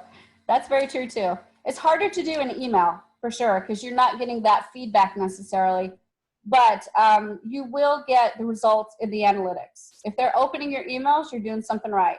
If they're not opening your emails, then you need to tweak it a little bit. There's something that you're not quite doing, whether it's the subject line, whether it's the stuff in the body. You're not doing something quite right. So even though you don't have that direct feedback from the customer, you have that indirect feedback, which is the analytics. Okay? Does that make sense? Mm-hmm. Claude, you got a question or a response? I'm sorry, just a question, I think. Quick comment though, urgency is also great to put into emails, right? We'll cover that in just a few minutes. Yeah, Okay. what about there? Yeah, you're exactly right. You're exactly All right. So I wrote my question down. If you want me to park it, that's fine. My question is, did you say earlier that we should create separate lists for each offer or each funnel? Because you build mailing boss gets confused if you have too many funnels or too many things directed at a single list. Absolutely. Did I hear that correctly? You heard that correctly. And there, if you've got this website over here and then another website over here, they both have an opt-in form going to the same list. It gets confused and it might accidentally send this person that's supposed to go to this email confirmation page. It sends them over to this website, to this confirmation page. And then this one may send them over to that thank you page because it just gets a little confused. So right now that's kind of an issue. And the remedy to that is if you build a separate email subscriber list, you can set it so that automatically when they get added to that list, they're also added to this other list. Remember, we actually looked at that. You remember looking at that? Yeah. So that way they're coming into a separate list, but we're also adding them to the other list at the same time. Automatically. Your master list anyway. It's just that you're doing it in a roundabout way. They're not going directly there. They're going to a different list first, but they're automatically added to that master list. Okay. All right. I'm just trying to get a handle on all this, but thank you. That answered my question. Thank you. Fantastic. That's fantastic. It's hard, Claude. It is really, really hard. I've played a lot, and I still have to think very deeply when I'm creating these things to make this person hop to this list and this person hop to this list. You have to map it out, and even when you map it out, you hadn't quite got it. You got to just make sure to try it and try it and try it and practice and practice and practice, and then you get it. And I've actually got a lot of training on how to set up rules and things like that so that they hop from list to list. So there's lots of training out there already to do that. Well, thank you for Mind Up. Mind Up is a godsend, right? I love that one too. Mind Up is the shizzle, for lack of a better term, right? And I tell everybody about it. It's really the bomb, so that will help me out too. Thank you, Shelley. Good. That's fantastic. Madeline, I'll go to you and then I'll go to Willie. You mentioned it that you make about 6-7 emails in the email sequence. Do you promote an offer in those emails, or you just give value and then make offers in the other emails like once, twice a week? Here's my mantra. This is how I do it. It's value, value, offer, value, value, offer. Okay. For every 2 emails that I send out, the third is going to be one that I throw an offer in there. And then 4 that have value, and then 1 that has an offer in there. If you stick to that mantra, you'll have people that want to open your email because you're not trying to sell them something all the time. Okay, thanks. You're welcome. Willie? What I've noticed, what I do to keep my subscribers separate is I do weight loss, then I got digital marketing over here. I might be doing something over here. Right. Also, weight loss and fitness is going to one list, and digital and anything dealing with business is going over here. I'm keeping them separate. So if I wanted to go back and email someone, I know over here they like business. Over here they want to learn how to lose weight. Right. Yep. So, that's absolutely one way to do it. Mine's a little bit different. When I have people coming into my list, they're going to hit my list for, like, say I have a gym, right? So fitness. So I'm going to send them to this list on fitness. When they hit the list, they'll get tagged as being in fitness, but then they're also added to my main list. So I have 1 main list. And so they're in the fitness subscriber list, but they're also in my main list, and they also have the tag of fitness. So I know in my main list, they're under fitness as well. And then I have another list. So I've got another list on being vegan, right? They hit that list, they're tagged as vegan, and they're also added to my main list. And when you look at my main list, I've got all those tags because those tags come with them. And if I want to send a list to my main, an email sequence to my main list, I can actually pull out the tags that I want to send to. So if there's no crossover at all, if there's something that matches going to fitness and vegan, I can send it straight from my main list and just pull out for those tags. Does that make sense? I find that sometimes when I get emails, there's one that I usually get that I got from Early to Rise that was always articles. And I've noticed in the last year that sometimes they've started to make some changes, and because now the person who owns it is a fitness trainer, he's gotten more into promoting his stuff than he has into doing the articles, and it's kind of lost my interest. And there's someone, Ellen Tribby, that she's like Moms for. Anyway, hers is always at least once or twice a week. You always get emails where it's an article, and then once a week it's generally something just promoting from the desktop. Good. Good. So she's almost got my style, which is mine is value, value, offer. It sounds like hers is value, offer, value, offer. Right? Well, it's usually 2 to 3. I mean, 2 to 1 also. Yeah, it's a good ratio. It works really well, for sure. I think, Kanan, you might have had a question. Oh, I can't hear you. I can't hear you. I can't hear you. Can't hear you.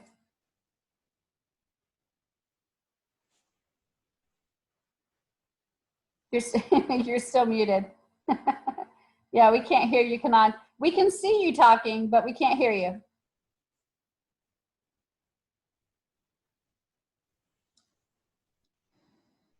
Check your mute, and when you get back to where we can hear you, I'll pull you in.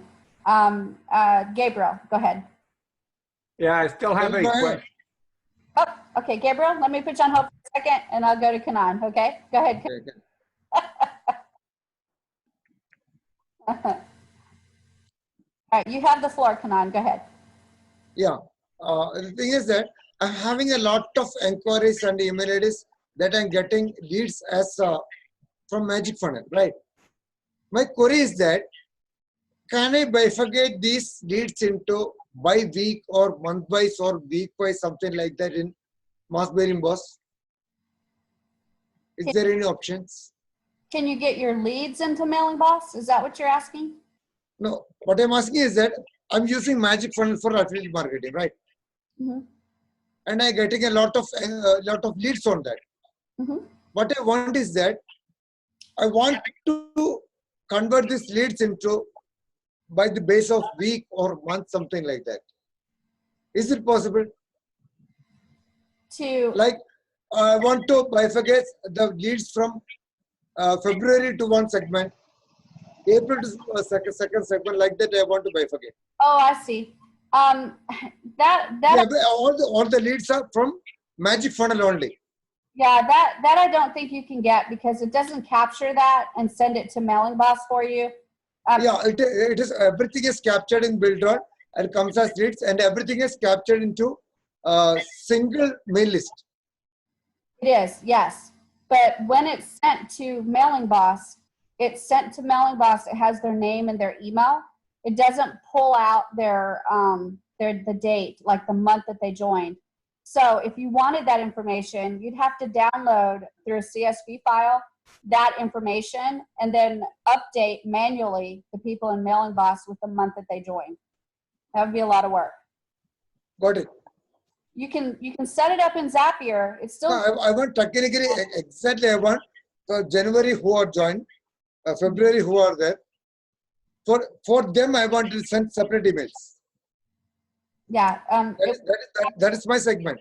Yeah, it would have to be manual. Because there are a lot of inactive papers there. I want to make them active.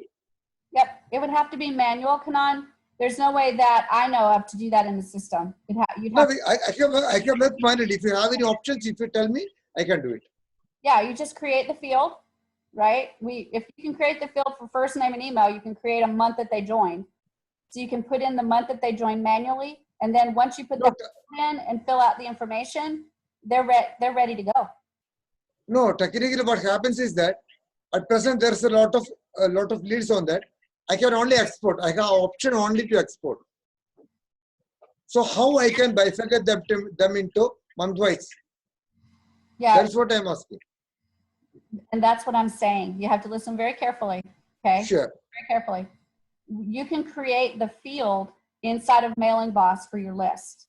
Once you create that field, you can put the data in there manually. It's going to be a lot of work because you're going to have to do it manually. But that field is there, so you can put the information in. And so you can put January or February or March that they joined. Once that field is there and the data is there, then you can send a list because you can segment them based on that field. Can you please make a demo or something like that by the end of this course? No. No, I've got so many other videos to because I'm not getting that. That's why I'm asking. There's a single demo. I hate to be just like 2-minute demo, 2-minute demo. No. But yeah, it's a more advanced feature. See, theory is easy, but the practical thing is different. Yeah, it will be a very, very manual thing to do. And so for that reason, I probably won't shoot the video because the videos that I do are so people know the basics of what to do. That's the videos that I do. So that would be something that you would probably want to do that in certified partner training. No problem. I will dig on that. I will make the video. Yeah, make sure you I write will dig on that. Just need support only. That's all. All right. If I get support, I will dig on that. Okay, let me get I will dig and create. No problem. Okay. Gabriel, what was your question? Yeah, I have a bit of an advanced question, I think. Back to the geo-targeting, I have a script that I can put on the plugin. It's a Java code to put it on the opt-in page, and that can capture the person's cities and state and know exactly where they're coming from. Now, can I get that to, once they opt in, can I get it to put a tag, or how can I trigger it to make sure that they go on they're being tagged that, hey, this person is from Chicago, from California, whatever, in my list, in my mailing boss list. Do you get my point? Yes, I don't know how you could capture it based on a JavaScript and then make it go into your opt-in form. Now, there are ways that you can do that, but your programmer would have to know how to do that, where it would like automatically fill out a field for you based on whatever the JavaScript found. So you just have to go back to your programmer, show them the opt-in form, and see if they could create a little piece of code that would read what the JavaScript gave you and read what the opt-in form is, and then fill it automatically in for you. Because you can do that, but it's a little bit advanced. So you don't. It's advanced, right? But in other words, the question is, can it be done, right? Yes, it can be done. I have the code for the Java to show on the display on the opt-in page when the person arrives. Hey, welcome in Chicago, Illinois, blah, blah, blah, whatever, however I word it, right? So just insert, because it knows exactly where they are. But now I'd like to, when they opt in, I want to make sure that, hey, put this person in Chicago, Illinois, so now I have the list. And when I communicate back to them, I have an event in that particular city, I can go back to them and just get these people. You know what I mean? Right. Well, here's what I suggest you do. Is you need to get in touch with Elmar, because that's what he needs. And you need to actually, Elmar was a bit ago. Elmar, where's Elmar? Oh yeah, I got it. Right, Elmar was looking for that exact thing. If you guys can get together and see if you can figure out if there's a way that you could get that to him, if he could, pay a small fee or whatever and not have to have his JavaScript developer do it, I don't know. But you guys might be able to connect together. And then you guys contact me, because I've got another resource that you might be able to use to fix the problem that you're running into, Gabriel, okay? So how do I contact you personally, Shelly? Because I had that on my to-do list 3 boot camps ago. You can message me on Facebook. Just on Facebook, me, and that'll get me. All right. Thank you. You're welcome. All right. Any other questions, you guys, about this kind of stuff? Willie, go ahead. I know exactly what he's talking about. Yay. You will not be able to get their location until they allow you to get their location. Just like sometimes they ask you, we do cookies, would you want to allow it or block it? Because sometimes some people don't want to let you know their location. So you have to ask them, what's your location? We're doing a location, or just, I can't even say the word right now. There are some, though. There are some, Willie, that they can read the IP address and they can see where that IP address is from. So there are ways they can do it without having to do the allow. So they actually can do it. And then once they get that information, then they can use another program to actually take that information and automatically fill out the opt-in form. So it's kind of a bunch of things all working together. And usually without permission, it's just based on where your IP address is. So they can do it without permission. Yeah, because you're not doing anything illegal. You're just talking to them that, hey, Johnny, nice to see you in Chicago, wherever you are in California. And who cares? You're talking personally. It's for you. You're making a connection, very deep connection with them. And then when you're targeting back on the email, you're just speaking directly to them. You're not violating anything. You're like, right. And it's all based on IP address and where the IP address is. And that's a public address that any program can see as you're surfing the internet. So the interesting thing about my IP is I live in Batesville, Mississippi, but if you look up my IP address, it'll tell you that I'm from Cleveland, Mississippi, which is like an hour away. But that's where the main IP address comes from. So whenever I go to a website that identifies me, they identify me as being from Cleveland, Mississippi. But that's where my main IP address is from. Okay? So, yeah, you can do it without permission. Let me keep going through this, guys. We talked about making false promises. The next thing is that we want to make sure that we do tell them what's inside of the email. So if you can give them just a little bitty idea, you don't have to give away the farm, but give them a little bitty idea of what's in the email, they're also more likely to open that email and take a look. For example, your new ebook is inside. Your guide awaits. Your entrepreneur challenge checklist has arrived. 5 things every entrepreneur should know, right? All of those are descriptive of what's going to be inside of that email. And again, if you've created a know, like, and trust, or you're working on that, make sure that you don't lie to them. You tell them exactly what is in that email, and then you give them the goods once they get inside. Okay, so that's really important. I think those two go together. Do not make false promises, and then do tell them what's inside. If you can get a good reputation for your email, that your subject lines are good, your body, the inside content is good, they will want to open your emails. Also, the time, you have to get the timing right on these emails. Now with the email sequence, with Builderall, you don't have a lot of choice, but when you do a regular broadcast email, the one-time email, you need to think about the time that you're setting it to go out.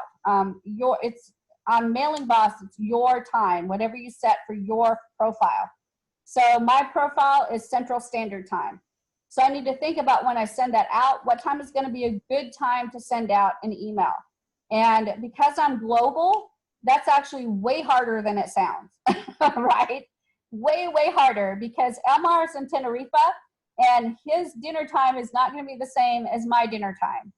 So unfortunately, we don't have a lot of control about that with Mailing Boss now, but at some point, we're going to be able to get a timestamp where we can send it out at 5 o'clock dinner time in the US and Central Time, 5 o'clock dinner time in Eastern Time, 5 o'clock dinner time in Tenerife, 5 o'clock dinner time in Australia. And when we get that capability, everybody's going to cry with joy, because right now we just don't have a lot of control in the exact time that our emails go out. When we do a broadcast email, you pick a time that's in your time zone, and that is when the email goes out. So if I pick 5 o'clock p.m., it doesn't matter what time it is for Elmar, it's going out, right? It's going out at 5 o'clock Central Time. So we're hoping that really soon, they're making upgrades to Mailing Boss now, and that's a feature that we have begged for. So we will keep our fingers and toes and eyes and legs, everything's crossed, including our butt cheeks. That's the big one. And we want to make sure, our eyes crossed, that's right. We want to make sure that hopefully they're putting that in Mailing Boss, because that would be huge to be able to send these emails out at a very specific time so that we can maximize the probability that they'll get open. Okay? The next one is use concise language. This one, I've seen many, many emails where it's not really clear what we're trying to do in the subject line. So conciseness is the key. So we already talked about keeping it simple and short. And we already talked about telling them what's in the email without giving away the farm. And then the next one is to make sure you're being clear in the way that you've typed out your subject line. And Willie, I heard you, I'm going to get to you in just a second. I'm going to give you a couple examples of no versus yes. So when I look at this list of things, I've got some example emails here. And one way to not do it, because you're not really being very clear, is how to increase your open rates, right? You're talking about open rates, that's good. How to increase it, that's good. But I think it would sound better if you were like really clear how I increase my open rates by 50%, right? So you're not making any claims that they're gonna get that 50% increase, but you're saying, hey, I got my rates to go up 50%. Let me show you how I did it. So it's very clear, and then you need to give them that information in the email. Okay, so clear and concise language when you're putting together your subject lines.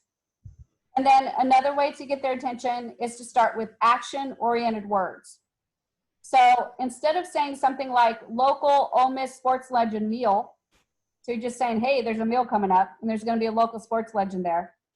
It might say something like dine with Deuce McAllister. Anybody know Deuce McAllister? Oh my gosh, he is a great football player from way back in the day. And we are big Arkansas Razorback fans, and he played for Ole Miss. And we saw him shellac the Arkansas Razorbacks live at Ole Miss.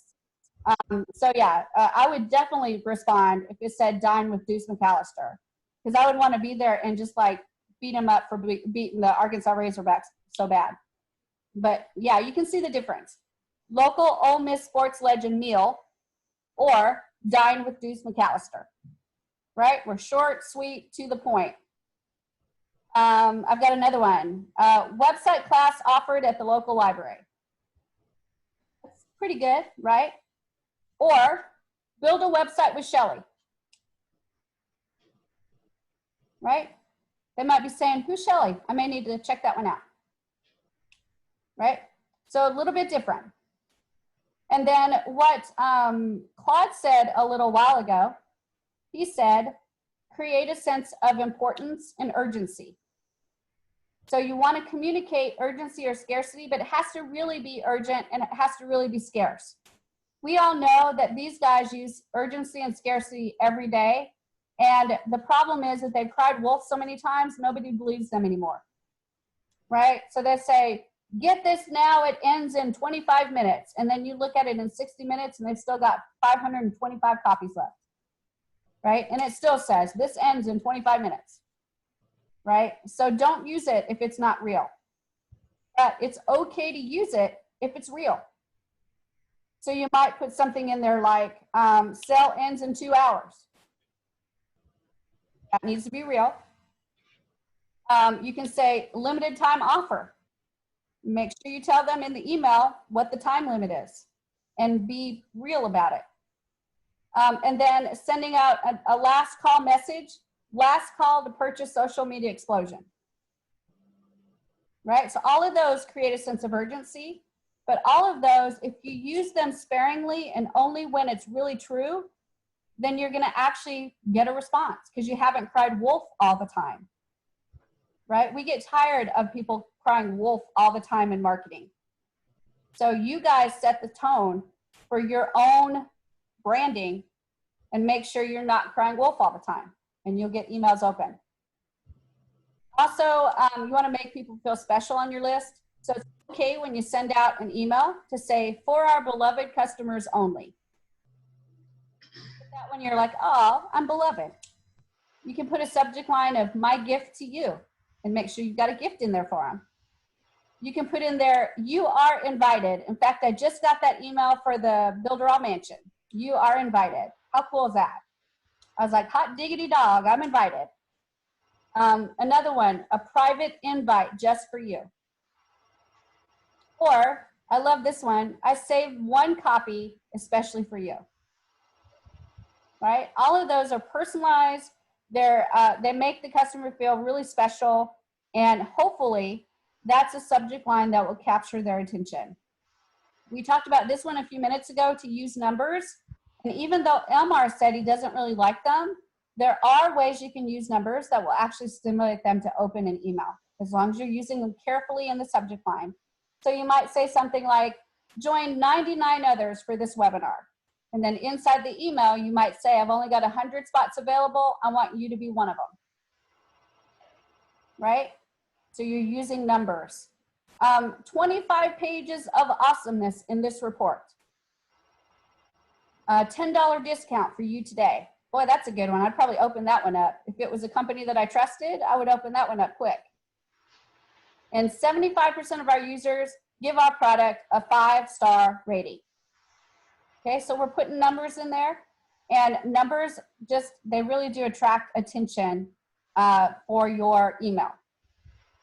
except for Elmore. Which is okay. It's okay. But I've got a few other things I want to cover, and then I want to look at a few examples. So another thing that you can do is pose a compelling question in your subject line. So you might want to put something like, are you making SEO mistakes? Well, yeah, I'm making SEO mistakes. Let me open that email and find out how I can fix it. Can you afford to miss this webinar? We've probably seen that one. That's probably an old one. That probably doesn't work real well anymore. Have you ever been closed-minded? That's a good one, right? I like that one. Do you know the product launch profiles? That's a question. And then I love this question. A revision or a sequel? Right? So it's basically asking the person, should I do a revision or should I just do a sequel? Should I rewrite the one that I already have, or should I create a new one and not rewrite the one that I already have? Obviously, that would be one that you would send out to a group that already knows you. But a revision or a sequel. So you're asking for their opinion. And then I love this one. This is my personal contribution to you guys. It's okay to be punny. Not funny. You can be funny too, but it's way more fun to be punny, right? So in those subject lines, it's okay to put little puns in there, little things that you think are maybe dry humor stuff. They're funny, but they're more punny.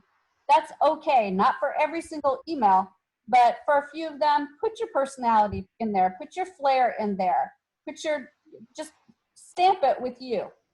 And if you like puns and they fit into what you're offering, put those in. Honestly, for me, those are the ones I like to open anyway. And I'm gonna show you an example of some of those in a few minutes. You know this, don't use all caps, do not overuse exclamation points. That's gonna get you right into spam. Do not use a question and an exclamation point inside of the subject. So on that question, are you making SEO mistakes? Question mark.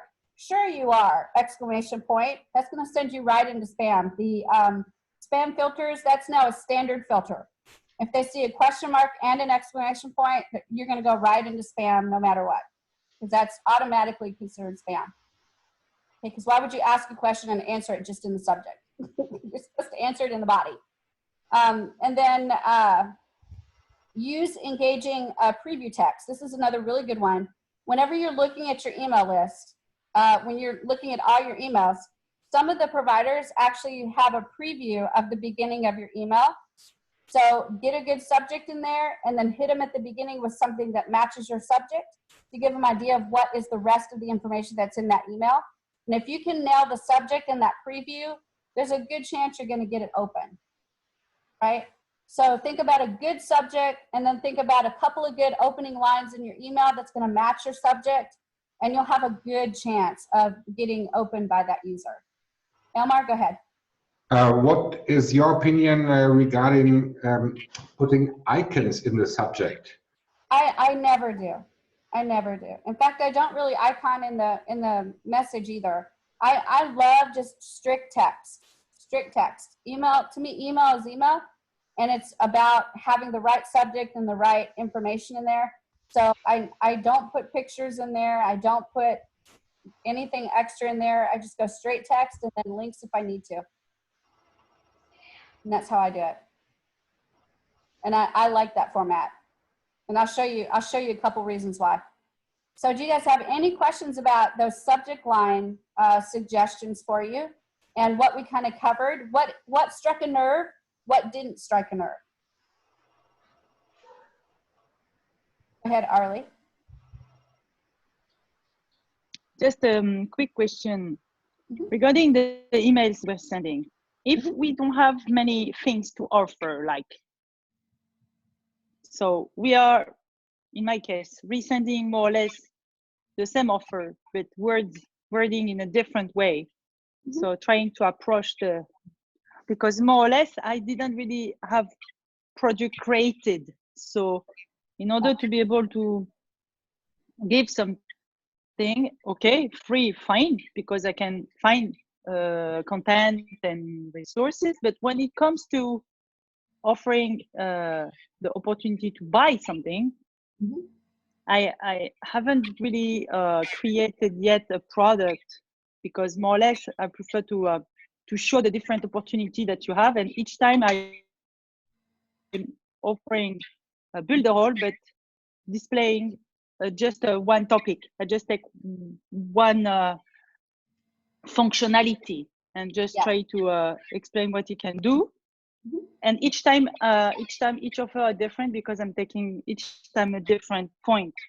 Is that okay to not having that much things to offer when we are just wanting to sell Builderall? Because for now, taking the time to create a product will take me much more time in order to be able to create a bigger list. Think about the things that you right now in Builderall. Each time my subject line are really different, but sorry? Think about the things that you use while you're using Builderall though. One of the things that I use is Screencast-O-Matic, and that has an affiliate program.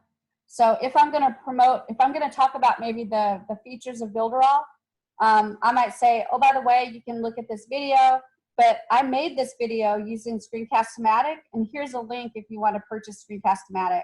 And then I always say it's an affiliate link, and I don't make any money, but I get credit for anyone that get a renewal that doesn't cost me anything. Now, I'm renewed for Screencast-O-Matic until I don't even know when. But it's something that you can put in there because it's a tool that you use to be able to do the things that you do in Builderall, maybe shoot the videos or something like that. So any of those tools outside of Builderall that you use pretty regularly, and if there's an affiliate program, you can slide those in as well.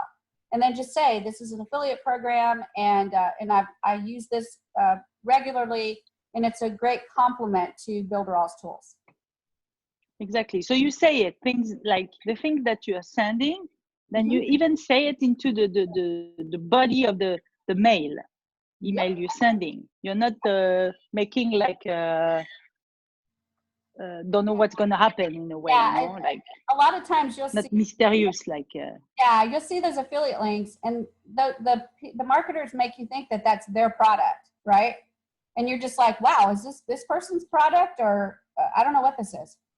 So I always, if I'm putting an affiliate link in there, I'm always identifying that it's an affiliate link. Because again, that's to me, never lie to them, right? Never lie to them. And I don't want to even think for a moment that they think that Screencast-O-Matic is my company, because it's not. So I just say, this is an affiliate link, and I even spell it out, that I don't make any money from this, but it does give me a renewal if I get a certain number of people that join, and I use it regularly to shoot my videos to train for Builderall. So I have had so many people sign up, and again, that transparency, that honesty, that authenticity, it's almost like a fresh breath of air with all of right now, right? Okay. Imagine if you're reading my email, you guys, and I'm always just like totally me in my emails.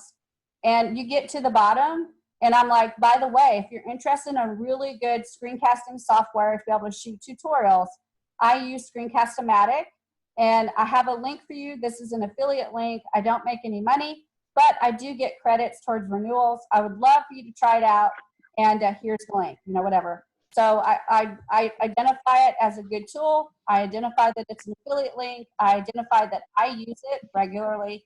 And I have sold so many Screencast-O-Matics because of that. Okay, so you can imagine it's a breath of fresh air. I'm not like counting them about it. I'm saying, oh, here's a great tool. If you want it, here it is. Okay. So this is awesome. Thank you so much. It's a really good question. Claude, go ahead.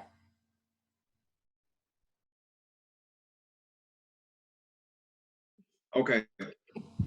I had like the same, I don't want to call it an issue, but challenge. I think it's Aurel, if I'm pronouncing your name correctly, that you had trying to create what Russell Brunson calls the value ladder, starting with Builderall. Yeah. And what I've come to realize is that Builderall has so many tools, right? So it's not so much of a ladder as it is a revolving door, right? Because you can make offers based on individual tools, right? To keep people coming back. So if they don't buy the first time, they'll buy again if you promote, say, the webinar tool, you know, to people who really want to, you know, create an offer with a webinar, or, you know, the e-course, if people want to create courses, right?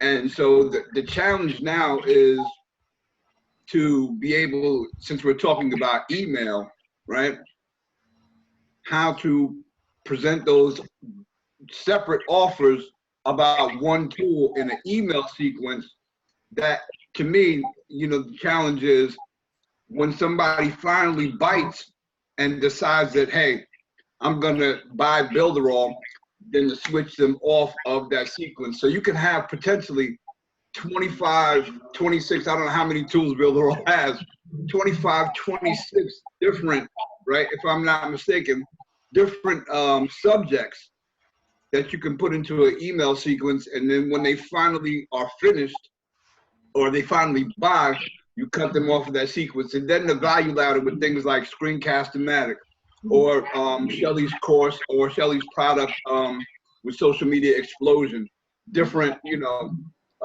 things that you can level up and sell outside of Builderall, then you switch them over to a list. So that, I mean, that's just my way of approaching it. Am I making any sense? I know I'm talking a lot.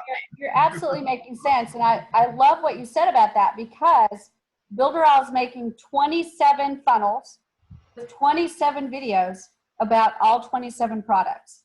So soon we will have all of those funnels available to us, so that instead of promoting Builderall as a whole, we can say, hey, there's this fabulous webinar tool. Let me send you to this funnel, and it's going to really promote the webinar part of Builderall. And what they don't realize is they're buying into the whole platform, but we got them in because of the webinar tool.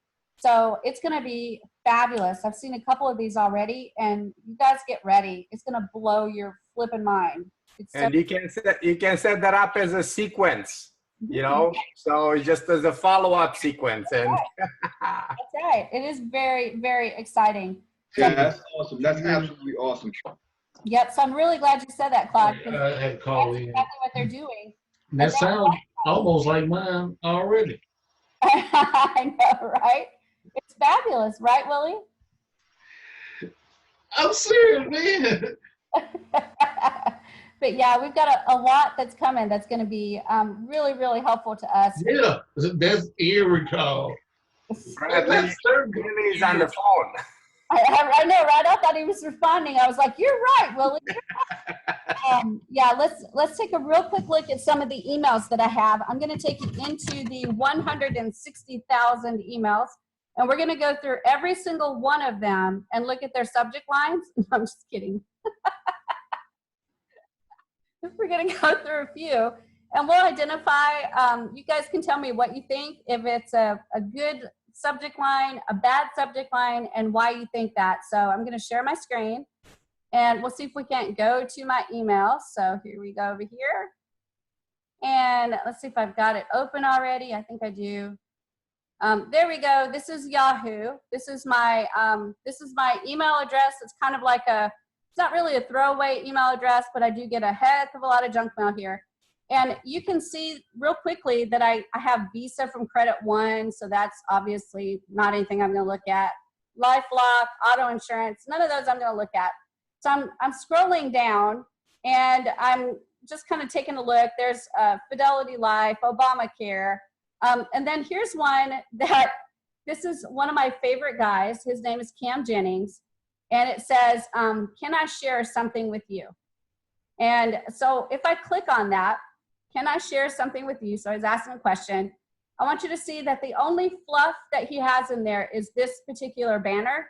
And then all the rest is text. And I love him for that, because his emails always load like super duper fast.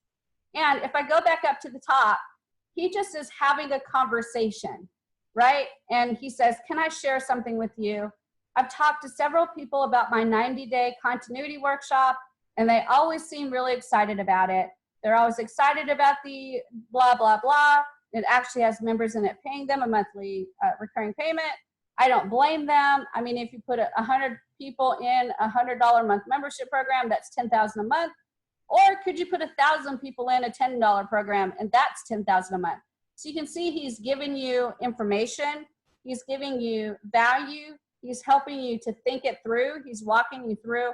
I love his style of sending out email messages because the subject are always real catchy. I love the way he does it. And it just makes it so you want to jump in and see what he's doing next. Now, I'm a warm email lead to him because I already like him, but I liked him in the very beginning. He got me with his great subject lines, his great conversation in his emails. And this is one that at the end of it, he's actually got something for sale. So he's got, if we work together, like we would be working together in my 90-day continuity workshop, we could build you a membership program together that would be paying you monthly. So you see how he words it. He doesn't just like drop the link in there and just leave you at it. He kind of explains things, and again, it's like a conversation. So if any of you are not on Cam's list, you need to find Cam, get on his list, because you'll see, to me, a really good email marketer. He doesn't bombard you with crazy stuff, and he always gives value. So he is one of the ones that I like a lot. Now, having seen the structure of it and a little bit of information, you guys tell me, what is it maybe about that you like or you don't like? What do you think? Go ahead, Gabriel. Yeah, I like it. It's nice and clean. He tells a story, and he's also giving a lot of value, looks like. Yep. Definitely. My question and the call to action, he put a link there, so he's very professional. My only question is, he does talk about dollar figures and so on. Mm-hmm. Is that a trigger for going into spam or something? It could be, yeah. I've got his email. But he didn't, so that's my question. You inbox, he went into your inbox. I whitelisted him, yeah. I whitelisted him. So once you whitelisted, great. You like him, you whitelisted, you continue to get emails, you continue to do open, so whatever. But because he's talking about dollar figures and all kinds of stuff, doesn't it trigger him to go into, the spam filters out there? I don't think so, and here's why. Because he didn't say, you can make this much money. He's saying, if you get 100 people at $100, you're gonna make this much money. But if you get 1,000 people at $10, you're gonna make the same amount of money, right? So he's kind of just comparing, how are you gonna make your money? Are you gonna make it by $10 a pop, or do you wanna get fewer sales, but do it at $100 a pop and still make the same amount of money? And can you do that? Right? So that was kind of his reasoning. So he wasn't going in and saying, you can make this much money, you can make that much money. He was just kind of saying, how do you want to make your money? You want to get 1,000 sales, which is way harder to do than 100 sales. Right. So my question is basically, how do I keep, doing my text, whatever, my email, so make sure that I'm not triggering the spam filters out there?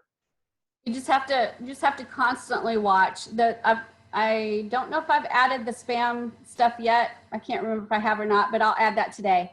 I'll add the spam trigger words. I've got a lot of them. And then I'll add another document that shows you how to avoid the spam in Gmail. And then I've got another document that'll show you, talk to you about relationship and reputation, so that you can continue to work on getting your reputation up, because that's probably the biggest challenge now. It's not really even about spam words anymore, even though they'll still trigger. But we all kind of know what the spam words are. We know not to do all caps. We know not to do 52 exclamation points. We know not to put free, free, free in there, because that's going to get you in the spam box. But we kind of all know that much. That's pretty easy. But that reputation is still the most elusive thing. And poor Kanan is just having, I think, a brain aneurysm over that. But he may not quite get, and it's hard to understand. That's why it's difficult for Kanan.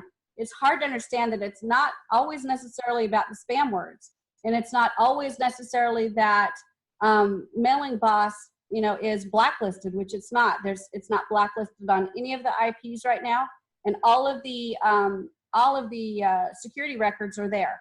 So everything is pristine right now. So the next thing you need to work with is reputation. And like I always say, reputation is a combination of many things. If it's a new domain going into Gmail, then, and especially if it's a new, even if it's an old domain and you pulled it in from GetResponse, right? Gmail has seen it from GetResponse. Now it's coming from Mailing Boss. So Gmail's like, what the crap, dude? We're going to start ground zero, right? And then you have to work up your reputation again.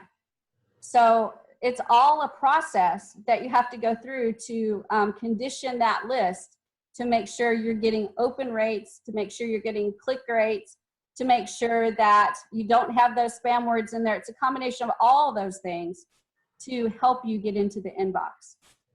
Probably one of the things that people don't understand, and I think this is what Kanan's missing, is if he mentioned that he was on a different server using a different service and he switched over to Mailing Boss, that's probably the hardest hit he's going to take, because that email service, whatever he was using, that IP address is no longer with that, connected to that domain. So now he's got to just basically start from scratch again. It takes you to ground zero and you got to start again. You mentioned on a different bootcamp about the 10 different emails or so that you're setting up yourself and then going back to, you know, confirm to kind of give you a jump start. Would that be like, you know, a good idea to do every time you start? And would that give you? What I'm going to do on Saturday, and Saturday may be even a longer training than today, I'm going to buy a brand new domain. I'm going to connect it to Builderall. I'm going to create a brand new email sequence and a brand new subscriber list, and we're going to subscribe to it, and we're going to see where it goes. Wow. Okay. Okay. I want you to see that so that we can start learning how to condition that list. And we'll see if it goes into spam boxes. Well, then what can we do to start to get it out of the spam box? So, you know, having you guys whitelist it, having you guys open it, which of course you will. We'll make sure it has a link in there, so you click one of the links, and all of that's going to start increasing the reputation. And then I want you guys to watch even after the boot camp, right, where you get more emails from me, and hopefully we'll hit the inbox instead of spam. I'm expecting that in the beginning we'll hit spam, but after we condition the list a little bit, it should go into the inbox.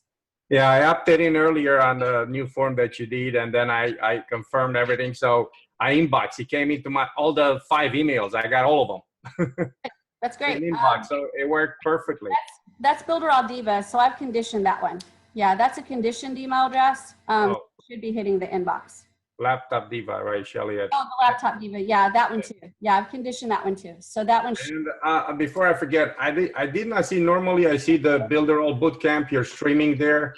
It's not today. So this was a valuable, I mean, all of them are. So I just want to make sure that we get the replay. You will. I'm recording. And once it's done, it'll drop the recording onto my computer. And then I'll upload it to YouTube and then add it to the replay section of the boot camp.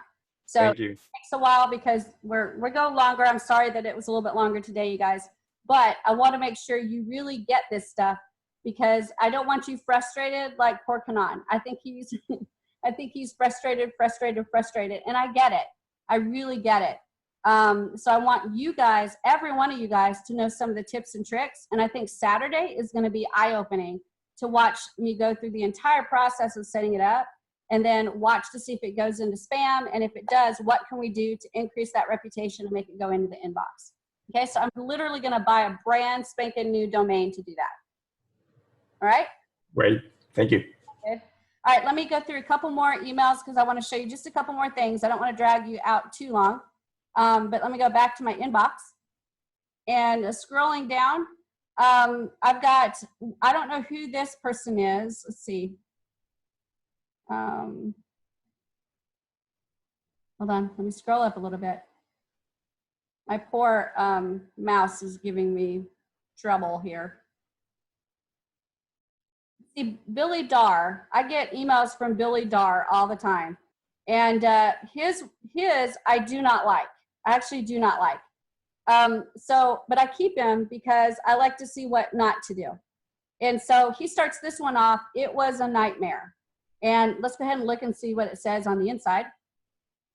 And it says, hey, Kaba, Well, that's a ding already, right? I've already told you, if they say hey and they don't put my name, I'm really frustrated because now I know I'm just an email to this person. And then it says, I'm sorry if you tried to access the deal I had running yesterday. That's another thing I don't like that he does in almost all his emails. He assumes that I really give a flying flip about any of his deals. And I don't. I absolutely don't. So he's already started off on the wrong foot with this first slide right here saying, hey, without putting my name, and then assuming that I even cared about the deal that he had yesterday. He said that without even telling me what the deal was that he had yesterday. So to me, this one right away tells me he's a pure marketer. He's not trying to create a relationship with me, and I just don't have time for him. So having seen that, right, you guys tell me what you think about that email. You don't have to think the same way I do. You can think differently. It's okay.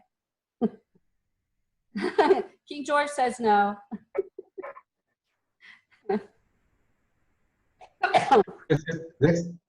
This is absolute awful, and that's one of the best examples. I actually don't open emails like that. I just delete them all. But see, I'm a marketer, so I open it. So I want to see what not to do. Right? Yeah.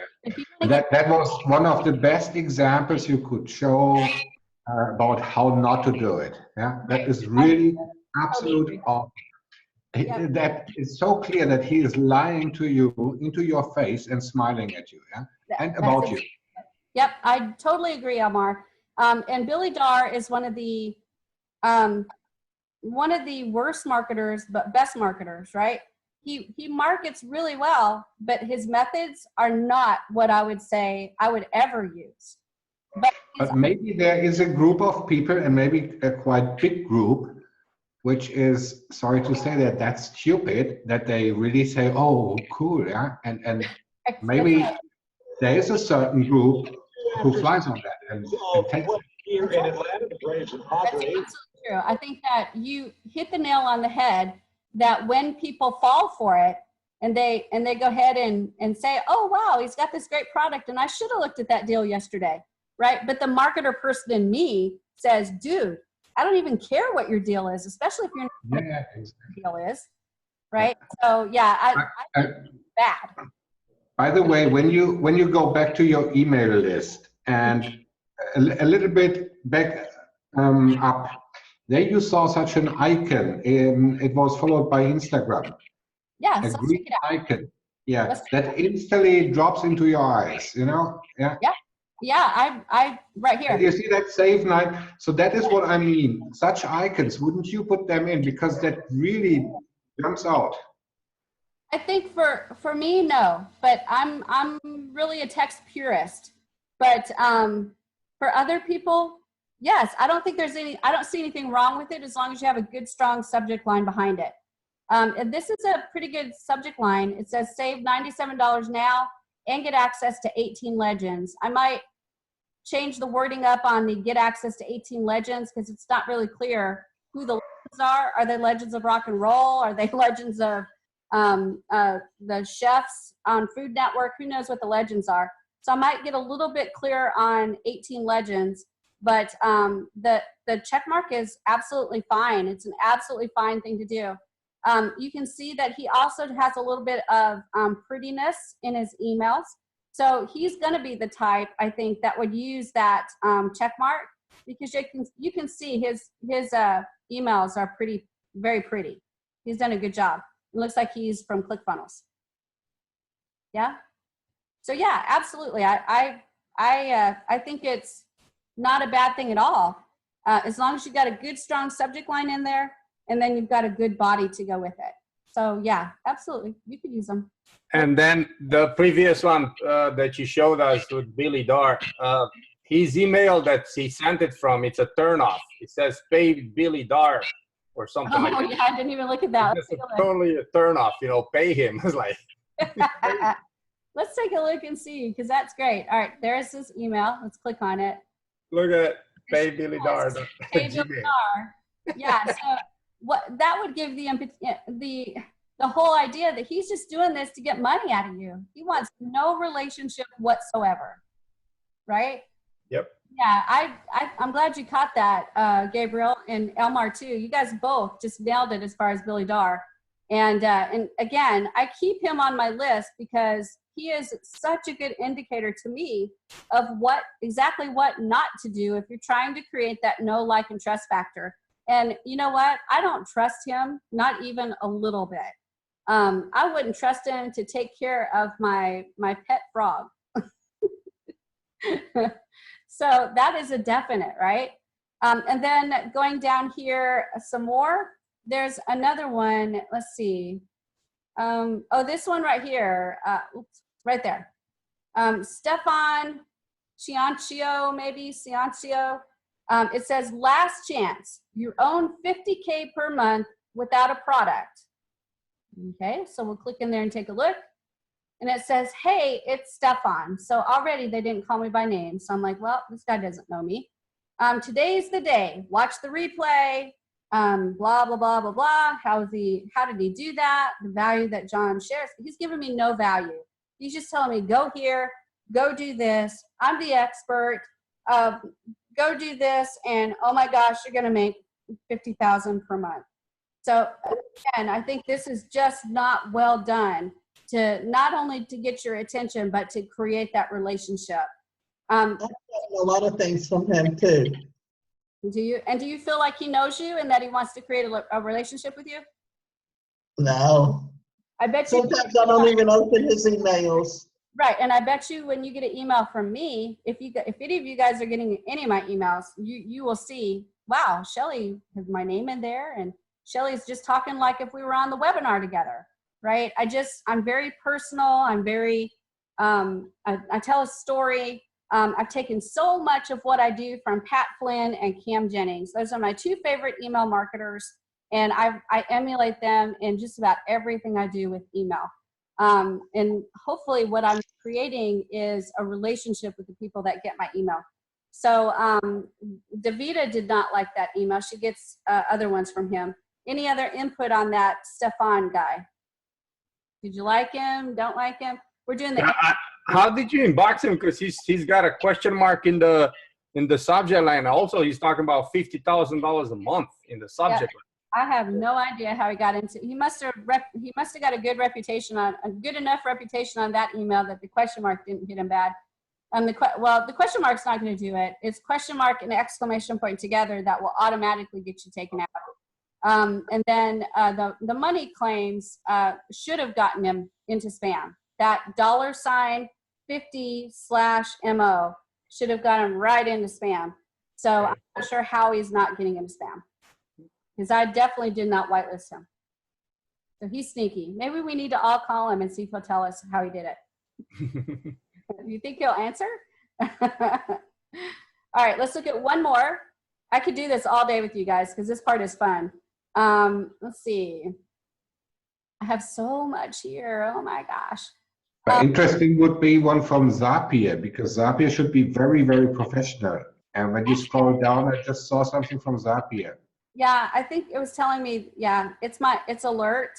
I have a Zapier Zap that is having errors, and it's just because it was a test Zap. So it's going to have errors because it's got broken stuff. So I have to go in and delete it so it doesn't send me any more emails.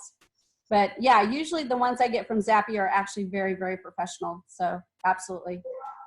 Also Loomly, he writes there brand success and also such an icon. You see that? There you go. That's a good one. And it absolutely matches what it says. If you take a look at it, it's Loomly. And we've got a trophy, right? And then it says brand success. So just those two words beside the trophy make sense, right? But then it says digest number 10, the ultimate marketing team's toolbox. That is something that I would click on. I would absolutely click on, right? Because you did not. I did not. I know I haven't yet. But hopefully inside of here, there's information about this marketing stuff that they talked about, the tools. And after you read through, you should be able to find out how to find those tools. So it says, Naomi and I are freshly back from F8, and we'll share our experience in next week's letter. So yeah, I'd little miffed at this one because they made it sound like it was in there and it's not in there. So it says, have a great rest of your day and feel free to share this news with coworkers. And my response would be, why would I share this? There's nothing in there. So I have to wait till next week in the next newsletter to get what they said was supposed to be in this one. And remember we talked about don't lie to them? Yeah. Lied to me. They said that that's what this was going to be in this email. Look at it again. Let me go back.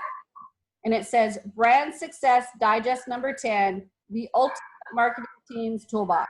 So I would expect, even being a digest, that I would want to see this ultimate marketing team's toolbox or something about it or how to get it. And nothing like that is in there. So my know, like, and trust factor on them would probably start to go down a little bit, right? Does that make sense? Yeah. So even though the subject line is great, and I really do like that icon because it matches perfectly with what's being said, they didn't fulfill their promise when we got into the email. So they lost points for that. They got points for the subject line. I do like the icon, so I'll give them a point for that. But in the body, I'm taking away 10 points. All right. I'm not familiar with Loomly. What is it, Shelley? Is that, are you using it? I don't use it because I have Screencast-O-Matic, but Loomly is a way that you can record real quickly short videos to be able to share with people. And Support uses it a lot when they are creating short videos to be able to share with people to show them how to do things. It's actually a really neat, real quick tool to use to shoot quick videos. Oh, I see. Thank you. Mm-hmm. Yep. All right, guys, I think I've kept you long enough. I'm telling you, I could go through these emails for another 2 hours. This to me is really fun. If you guys get junk mail like this, maybe start putting them in a folder or something where it's like away from all your other stuff, but take a look at what they're doing and see what you like about what they're doing and what you don't like about what they're doing. And then you guys will actually start to get even better at your marketing techniques. Now I'm going to take some of Pat Flynn's emails and Cam's emails, and I'm going to put some of those examples into the resources today so you can see some of my favorite ones that they've sent out and what the structure is. And I think you'll see right away why I like them, because they give so much value and they don't always sell something. It's not always about you're the customer, I'm the seller, I need to sell you something. I feel like I've got a relationship with both of those guys, even though I don't personally know both of those guys, right? Well, I know Cam. He does call me out by name on his shows, but that's kind of cool. But I don't know Pat. If he called me out by name, I'd probably faint because I'm just kind of a cog in the wheel. But it's so cool to get these emails from them, and everything's so personal that I feel like we have a relationship. And that's the first part of getting them to buy something from you, is getting them to know you, getting them to like you. And then hopefully you're going to end up trusting them so that at some point when they do make an offer, you're ready because you're comfortable with them already. And like I said, I feel like I know Cam and I feel like I know Pat. And I've bought from Pat before and I've bought from Cam before. And they're both real easy to buy from. They're always quality products. So they follow up with that know, like, and trust by giving me great products, right? So to me, that's the magic sauce, is having great emails that have your personality, have your flair, create a relationship. And then once you create that relationship, they're ready to go in. They're in for a penny, so they're ready to go in for a pound, right? Okay. Yes, Gabriel. Yeah, one more question. I think you spoke about this before, but I just wanted to clarify. Once you use your perfect domain, like your inboxing, so you're communicating with your list and they're opening, so you have great open rates, click-through rates, and so on. For the cold email, we should use different emails, not to mess this one up, correct? Right, a different domain, yes, a completely different domain. So use this, and if something happens with this one, get rid of it, go get another one, and just communicate here until you get your people on the main domain to inbox, and keep this one clean at all times, correct? That's right. Don't ever mix these. Your main domain, you want to keep as clean as possible. And then this junk domain that you're going to be sending out to try to get them active on your list again. And then in there, you can actually have it where if they click a button, they get tagged, or click a link, they get tagged. and you see this person has several tags where they've opened your emails and they've clicked your links and gotten their tags, you can say, okay, this person might be ready to come over to this active list now. Also, I heard that because of a lot of people, they have Gmail addresses and so on, and because of all the inboxing filters, etc., it's best to send from another Gmail your first email, get them to correspond to whatever, right, opt in and so on, and then move into your main domain. Yes. And that way you have access to use a G Suite account or something, to send out different emails. You also have to have a domain there, and then that way you can go through the filters faster through Gmail. Mm-hmm. And then you're clean, and then get them to your main domain to switch over. Right, you can do that. That to me is a great way to do it. If you want to do it that way, for sure. Or you can find those ones that have multiple tags and manually move them over. Grab their information and then add them to your list and call them confirmed. But that's manual, but it's still a way to do it if you don't have a 10,000 person list. So there's several ways you can do it. I like the idea of Gmail though, and not hurting any of your domains and not affecting any of your domains as you're sending that out. And then as you send them the opt-in list, they're starting pristine with that good email list. And they'll stay active. So you can also tell them, because now they're in Gmail, they're inboxing, and then you give them another link to, hey, click on here and let's whatever, and then switch them, and that way you're clean, so they're everything is beautiful. Absolutely. Absolutely. That's kind of the name of the game with the email list now, isn't it? Everything's going to be beautiful or you're going to get into spam. But I think we've covered a lot today. I would give you some more resources when we get into adding it to the replay area. Like I said, I'll give you some example emails of some more of what I like and what I don't like. And you guys do not have to have the same opinion as me. It's okay. I may put up an email that I'm like, I hate this one. And you guys might go, wow, that's a really good one, right? Because we all have differences in what triggers us to be able to open that list. So it's okay to have differences of opinions. We're not all going to market the same way. That is the magic of the internet, right? That's the absolute magic. And if anybody tells you they have the perfect subject line, they're lying, because Gabriel may open it, but I may not.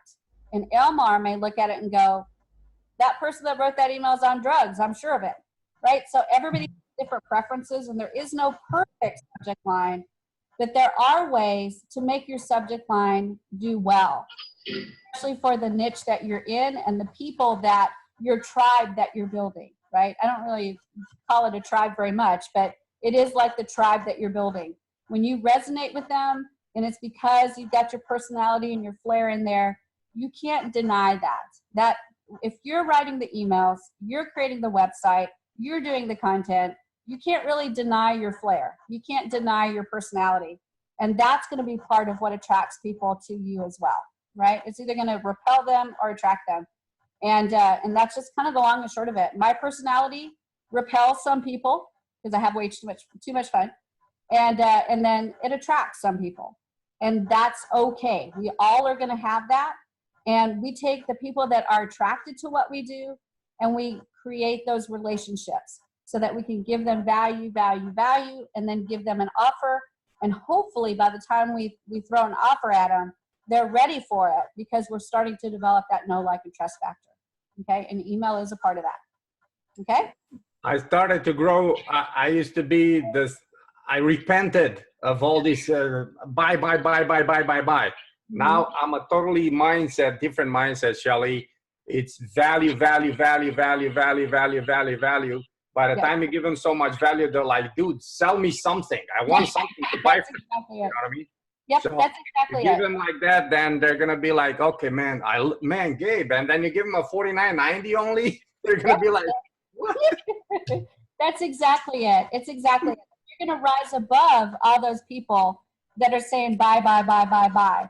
Because just like we saw with the Billy Darr email, I have no relationship with Billy Darr. I have nothing, no connection to him whatsoever. And it's so funny when I compare that to what I feel about Pat Flynn, what I feel about Cam Jennings, what I feel about Barbara Lang. Barbara Lang's another one. There's so many of them that I can identify by name that are sending me emails. I know, I do not know them, right? I really do not know them, but I have a relationship with them through that email marketing. And to me, that's the key. That's the key to get a good warm list and to be able to send offers to them and you actually make sales. And it doesn't even matter what you're selling and how much is the cost of it. When you give them so much value and they're gonna, the price is not, it's irrelevant. Yep, I totally agree. Because there, the trust is there. That's what it is. The trust is there. So if you price it out and people are thinking, ooh, Gabriel, you might have put that price a little bit too high. But the people that are going there, they know you through that email list and through the value that you've given. They're like, my God, if he's given us this much for free, what's going to be in that thing that he's charging $2,000 for, right? So that's the thing that you're trying to build. And I think that's very, very powerful, much more powerful than these catch things that people use, the buy stuff. It takes a little bit longer, but you have a better result, I think, in the long run. Elmar? So for example, in our project, the idea is to talk to a special group of people who like or do have dogs, right? Yep. And then build a website for my dogs, which is stunning. I think it's really great. Awesome. And so people look at it and they say, wow, his dogs do have their own website. That's really cool. And then we say, come either into the webinar or locally, personally to the seminar and see or learn how we build such a website. Right? Awesome. Yeah. So that's the idea. And then I just now had the idea, for example, in such an email sequence, I could put one in which says, on hidden path with my dogs, beautiful nature in Tenerife, right? And then tell them that we have been walking here and there and there, and for pathwise it's really dangerous, and you look down the coast 100 meters down or whatever, and then doing some great pictures and sending them to Instagram, you know, to sign up. Yeah, I mean, in this way you give value to people who live here or who want to come here on for holiday. You give stunning pics, which they can share, and also you maybe get them following you on Instagram. That's fabulous. I think that's a full round way to approach that.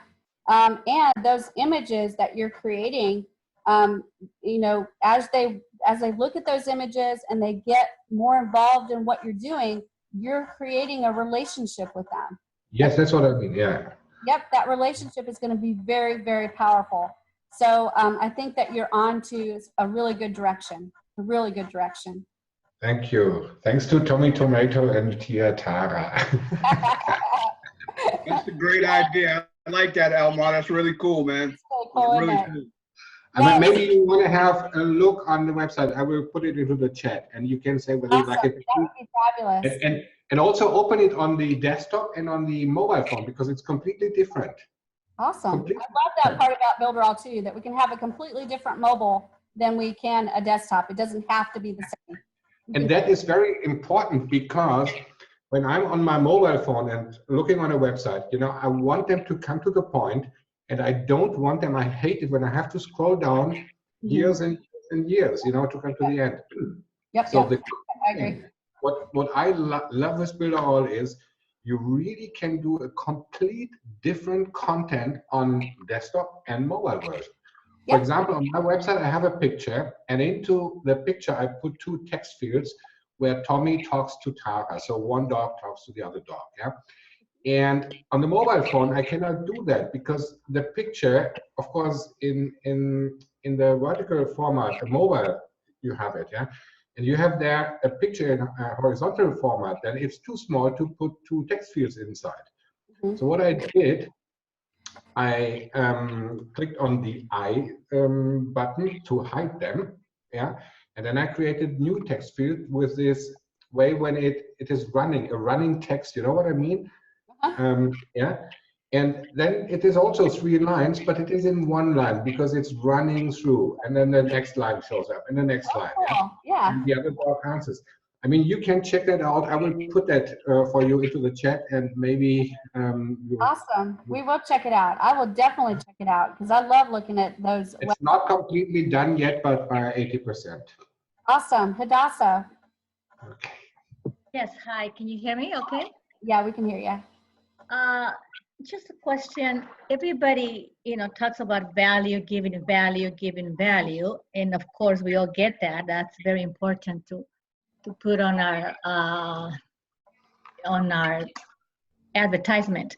So my question is, are there any sites out there that we can find value? I mean, I'm not that creative of a person. Where am I going to find this value that everybody wants? It's like, I think that's a great question. Where? Yeah, that's so. The other question is, for example, I mean, there's, I'm sure there's people here that have different products and stuff, but I'm thinking, how about for Builderall? Are there anything out there that we can share with people that have value? And anyway, that's the question. Yeah, those are good questions. Now, I'll tell you a couple of the resources that I use, and that is I use something called IDPLR. It's at idplr.com, and let me type that in the chat so you get it. Let's see, panelists and idplr.com. That's one of them I use, and then SureFireWealth.com and ResellRightsWeekly.com. All right, so those are 3 resources that have PLR products that are in like every niche you can imagine. So do underwater basket weaving, I believe that there is some stuff on underwater basket weaving. And you can find articles, you can find full ebooks, you can find software, you can find video, you can find audio. It's all kinds of stuff that you can get. And there's all different levels of how you can use them. So there's the resale rights, which give you the rights to resell that product as a whole. There's master resale rights, which gives me the right to sell it to you and give you the rights to be able to sell it. There's personal use, which gives me the right to use it, but I'm not allowed to sell it. And then there's PLR, private label rights. That's the one that you're looking for because that gives you pretty much rights to do whatever you want to do with it. So you can pull pieces out and you can say that you wrote it and use it in different products and different things. That's how I got started, was PLR products. I now have my 2 VAs, and I have my very own graphics team, and I have writers. And so they create my graphics for me. They do all my writing for me. So I don't have to go to those sites as much anymore because now I can create it from scratch. But in the beginning, I was the same as you. I didn't have a ton of resources, right? And I didn't have a ton of value to give. So I went to these PLR sites and found good PLR products that had good information, that private label rights, I could pull them out, break it apart, pull out the value, and be able to add that either as a video or as an audio file or as an email or as a Facebook post. So I just multi-used all of it to be able to do across the board stuff to be able to provide value. And that's how I got started. Yeah, thank you. Did that help? Yes, I forgot about that there's other places. It's just to do a follow-up. I mean, it will be probably a work to do like a 7-day or 30-day or 15-day follow-up emails with, with value in all of them. So I can see it take work to put them all together as a sequence. Yes, and get those products on IDPLR that have the whole package. So they might have an ebook. They might have example email sequence that you could use.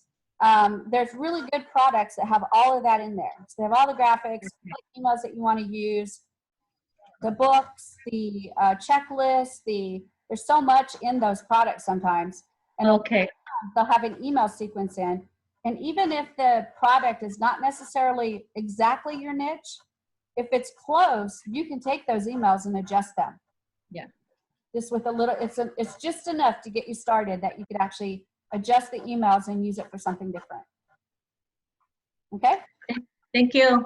You're welcome. Also, another really good resource, you guys, let me finish up with Hadassah.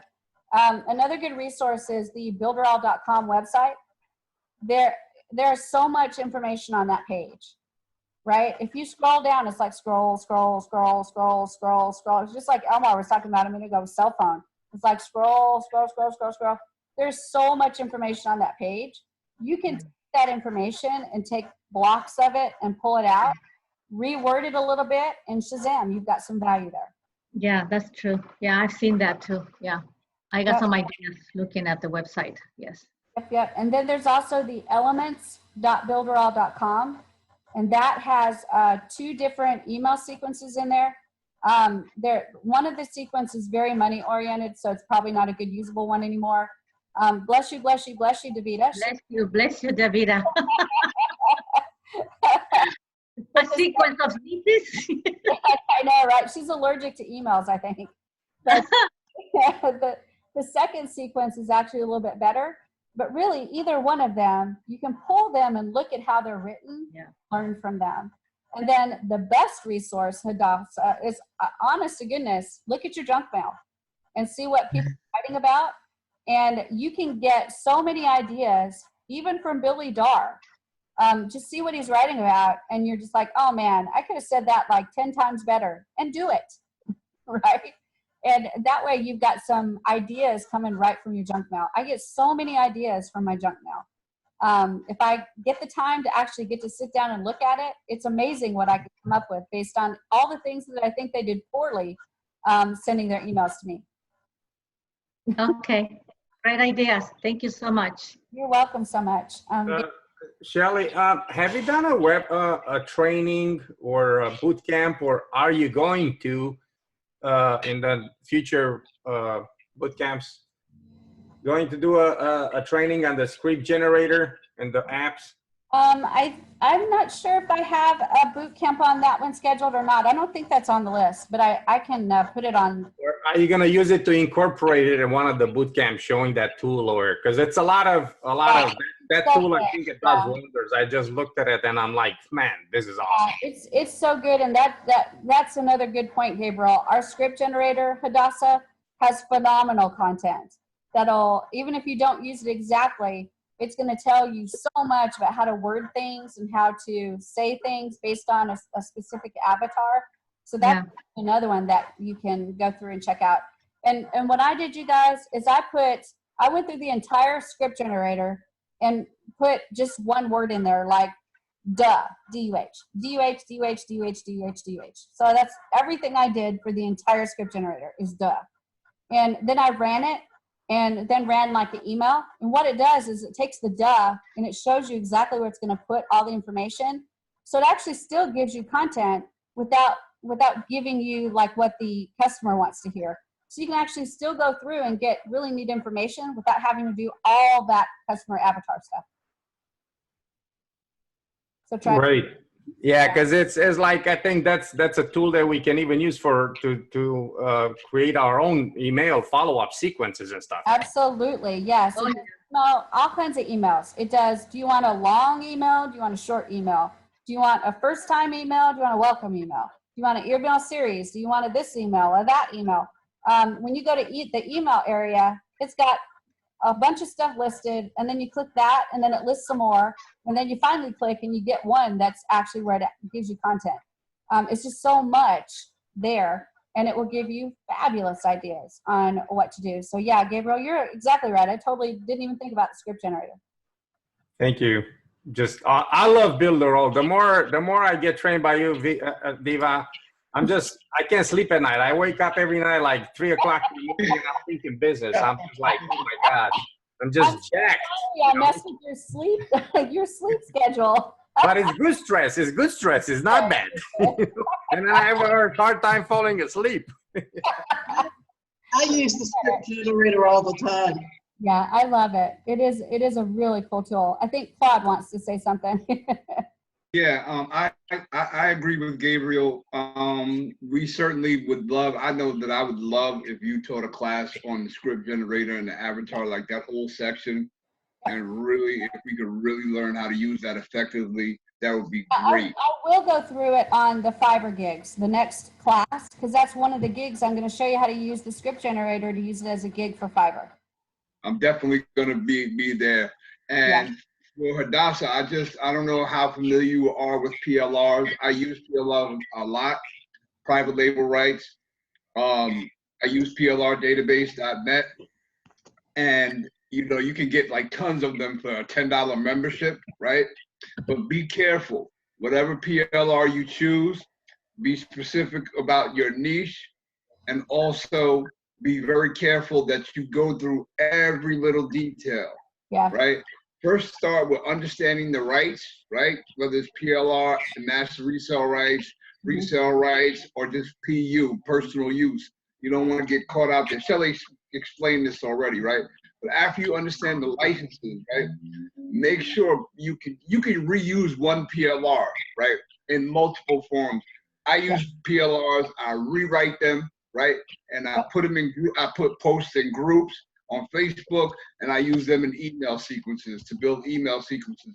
And then when you're talking about the script generator and the avatar, I can see a further use, a further way to take that content and make it, better. So, but yeah, just be careful when you use PLRs to go through every detail, every fine detail, not only of the licenses, but the content, and make sure that you're speaking to your audience the way you want to speak, not the way the writer, the original author is, because I've often read PLRs that are written by people that are clearly from other regions, right? So the voice is not mine, the tone is not mine, so it's okay to repurpose it when you're starting out.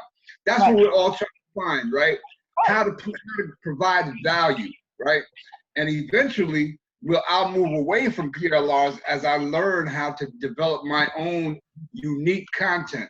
That's why Builderall is great, I think. I just need to say this. Builderall is great because with all of the tools, you learn to craft your own message by promoting these. I could really sell Builderall and the tools, and then not just selling the tools of Builderall, but the services that you can sell as a Builderall user. That helps you 10x your potential income. I think we're better than 10x. I think we're 100x. Okay, I'll roll with that. 100x. I'm connected to a lot of professional coaches and stuff through LinkedIn, and I sent someone. I wished her a happy birthday or something. And she said, "How can I help you?" Whatever. So I just kind of sent her some information. She goes, "Well, we have a conference coming up. It's and she goes, that product would be really great for a lot of people that'll be attending this conference. Why don't you attend this?" Yay. That's fantastic. And that's what Builderall does, is it opens so many incredible doors. Very, very exciting. I think Elmar wanted to say something. Yeah, I mean, what Shelley is doing here is awful anyway, because you learn how to use the tools. And around that, you understand some things aside, like Zapier, which has nothing to do with Builderall, but it's also taken in here and you learn additional things, right? So that's one thing about Builderall, what they do, if I may say so, Shelley. Absolutely, yes. A company thing, yeah? Yep. But the other thing, you may already have noticed that, is the community here, yeah? We all know ourselves a little bit. I mean, I'm more or less familiar with all these faces, yeah? And somehow it jumps over a certain point where you don't want to miss those people anymore. That's right. and that is something we also learn from Builderall. Also, these shows from Brett are quite cool. They are. And how he's explaining how to, for example, create these podcasts and put them on YouTube or on Apple Store or wherever, right?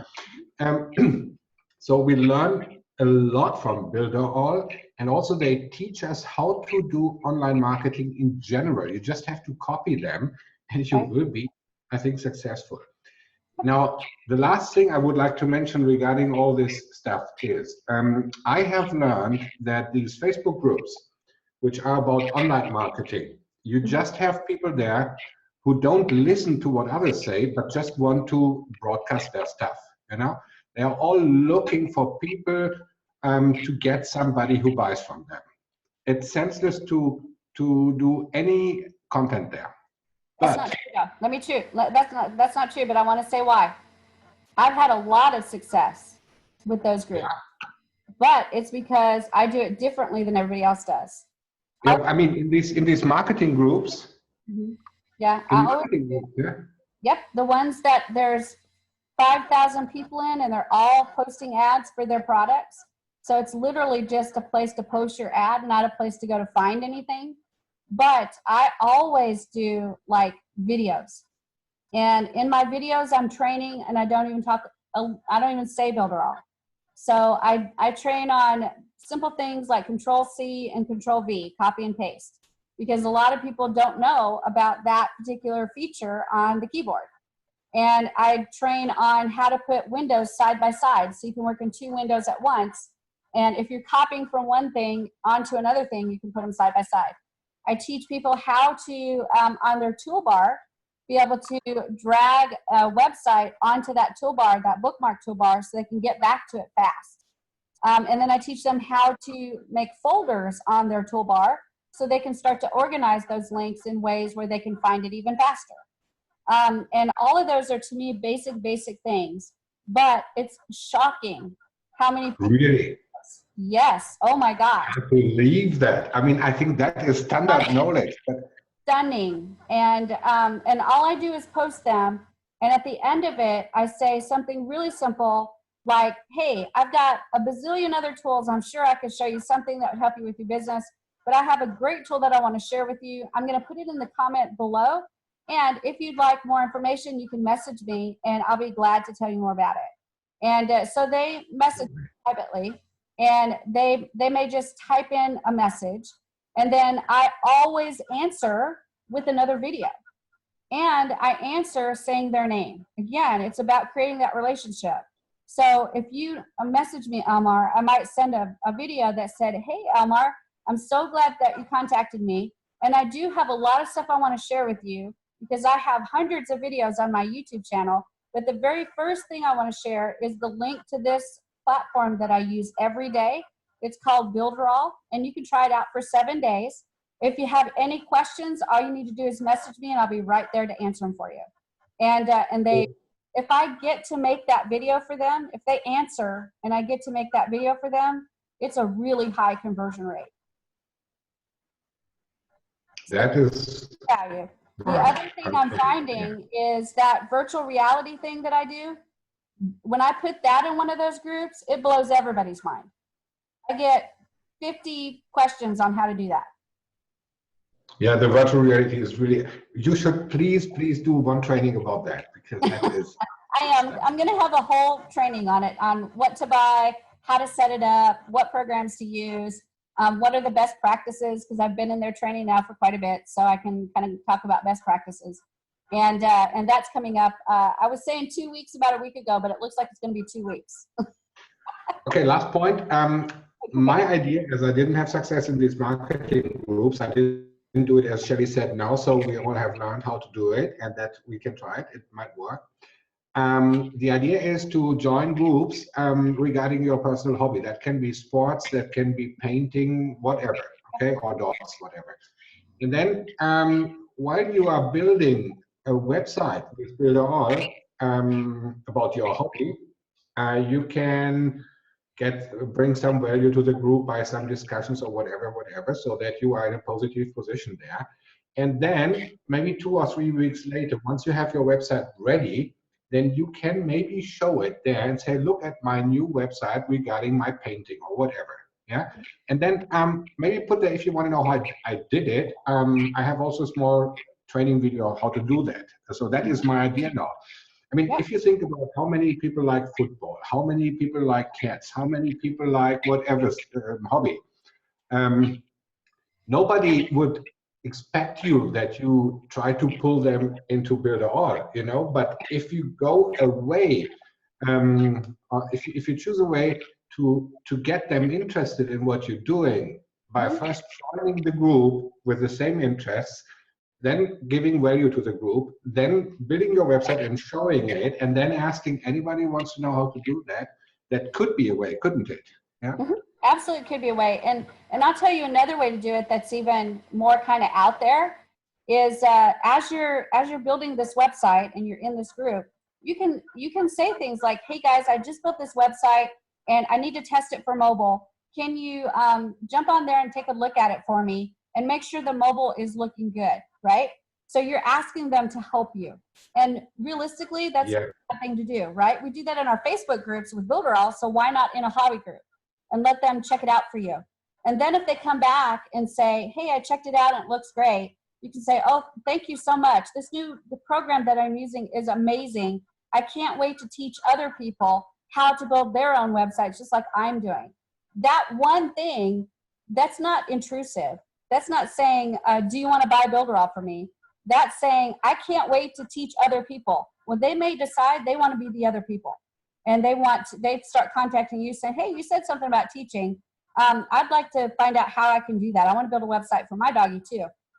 So it's just, there's no pressure, right? And you're not pushing it, and you're just offering that to them. And if they take it, great. If they don't, that's okay, because you're going to do something else where you're going to say, hey, I just created this page. Can you check it out for me? Make sure it looks good on mobile. And something like that, so that people are knowing that's what you're doing. You're not selling it. They're helping you, so that's huge, right? There's people that really do like to help other people. And if they're just checking your mobile, they're happy to do it, right? As long as and in such groups, sorry to interrupt, in such groups, very often, these people are kind of leading people, who answer to everybody and try to help always and always. So they have a certain position there. And if they answer, and if you get a positive result from them, then others might follow, right? Yeah, absolutely. Absolutely. So there's ways you can do it that I think are very authentic, right? They're very transparent. And then you also leave it to them to decide. You're not really selling it. You're saying, hey, I'm going to teach a class, and I just wanted to make sure this is set up correctly, so I'm ready to go when I'm ready to teach the class. And you'll get people that'll go, hey, when are you teaching the class? I might be interested in that. Okay, let them come to you. It's strange, but I swear it works, you guys. It's really neat the way that works. It's still stunning to me that just a simple Control-C, Control-V will get me leads for Builderall. And there's also another point. I mean, maybe everybody of you has a hobby. So why not join such a group? Why not even to try to become better on our Builderall subject? Why not trying to build a website for your hobby? Just do it, and it can take time, 2 weeks, 4 weeks, 6 weeks, 8, it doesn't matter, So you join several groups, you enjoy being with other people with the same hobby, anyway is yours. And then you show your website. And if it's just 10 leads with a high conversion rate later on per half year. It's a very high conversion rate. When you create that kind of relationship, it's just a very high conversion rate. Yeah, so you enjoy your hobby, you share it with others, you do something constructive. I think that's a way how to do it aside of typical ways, or at least to try. Yep, I totally agree. Totally agree.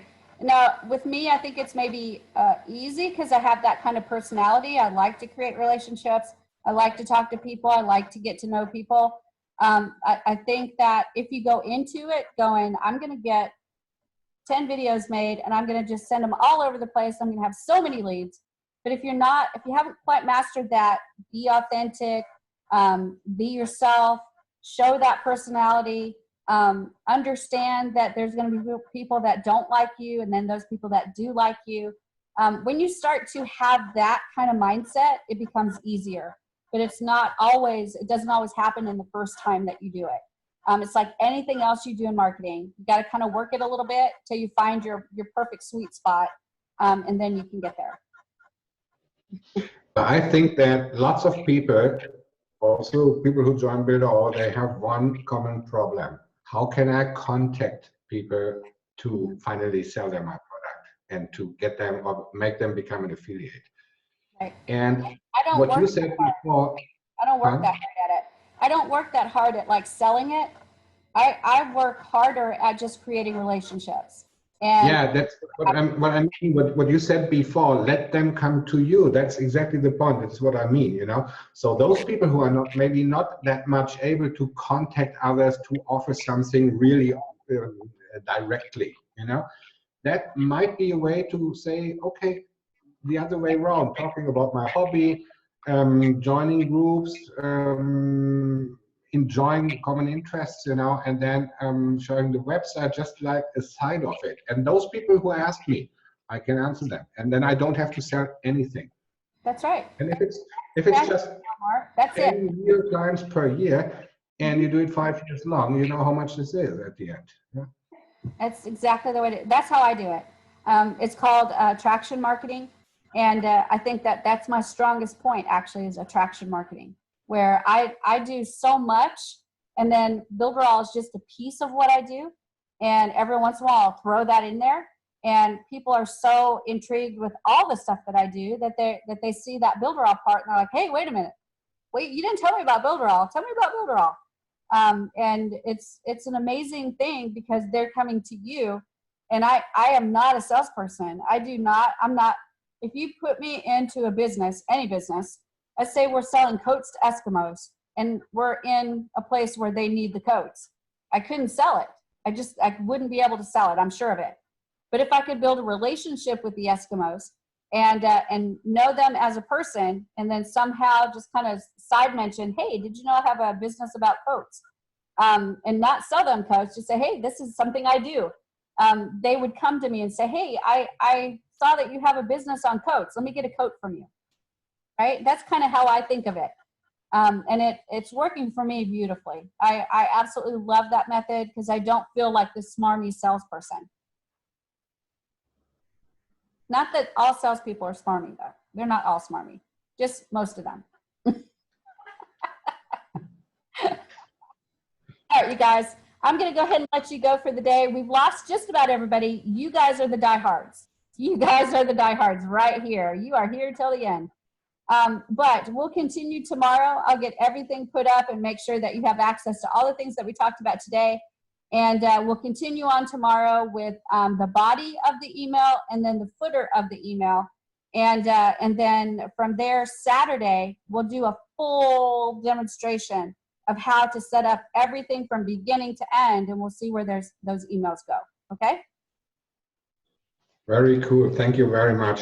Thank you guys have a fabulous day, and I will see you. Thank you, everybody. Thank you, Shelly. You're awesome, and thank you for sticking with us. I mean, you take such a great time out of your busy schedule, and you're just I love it. I love it. Oh my God! Here's why. Gabriel, I sent you a friendship request in Facebook. Oh, sorry. I was going to say the reason I love it and the reason I stick by with you guys the whole time is because I'm going to watch King George, I'm going to watch Claude, I'm going to watch Gabriel, and I'm going to watch Elmar and Michael. I'm going to watch them all do amazing things with email because you guys stuck with it and you got so many good ideas and so many ways that you could do it that there's just no way you can fail now. Thanks for everything, Shelly. Thank you, guys. I appreciate y'all. Y'all have a great day. Bye, guys. Have a great one. Great. Thank you. Bye-bye. Bye-bye.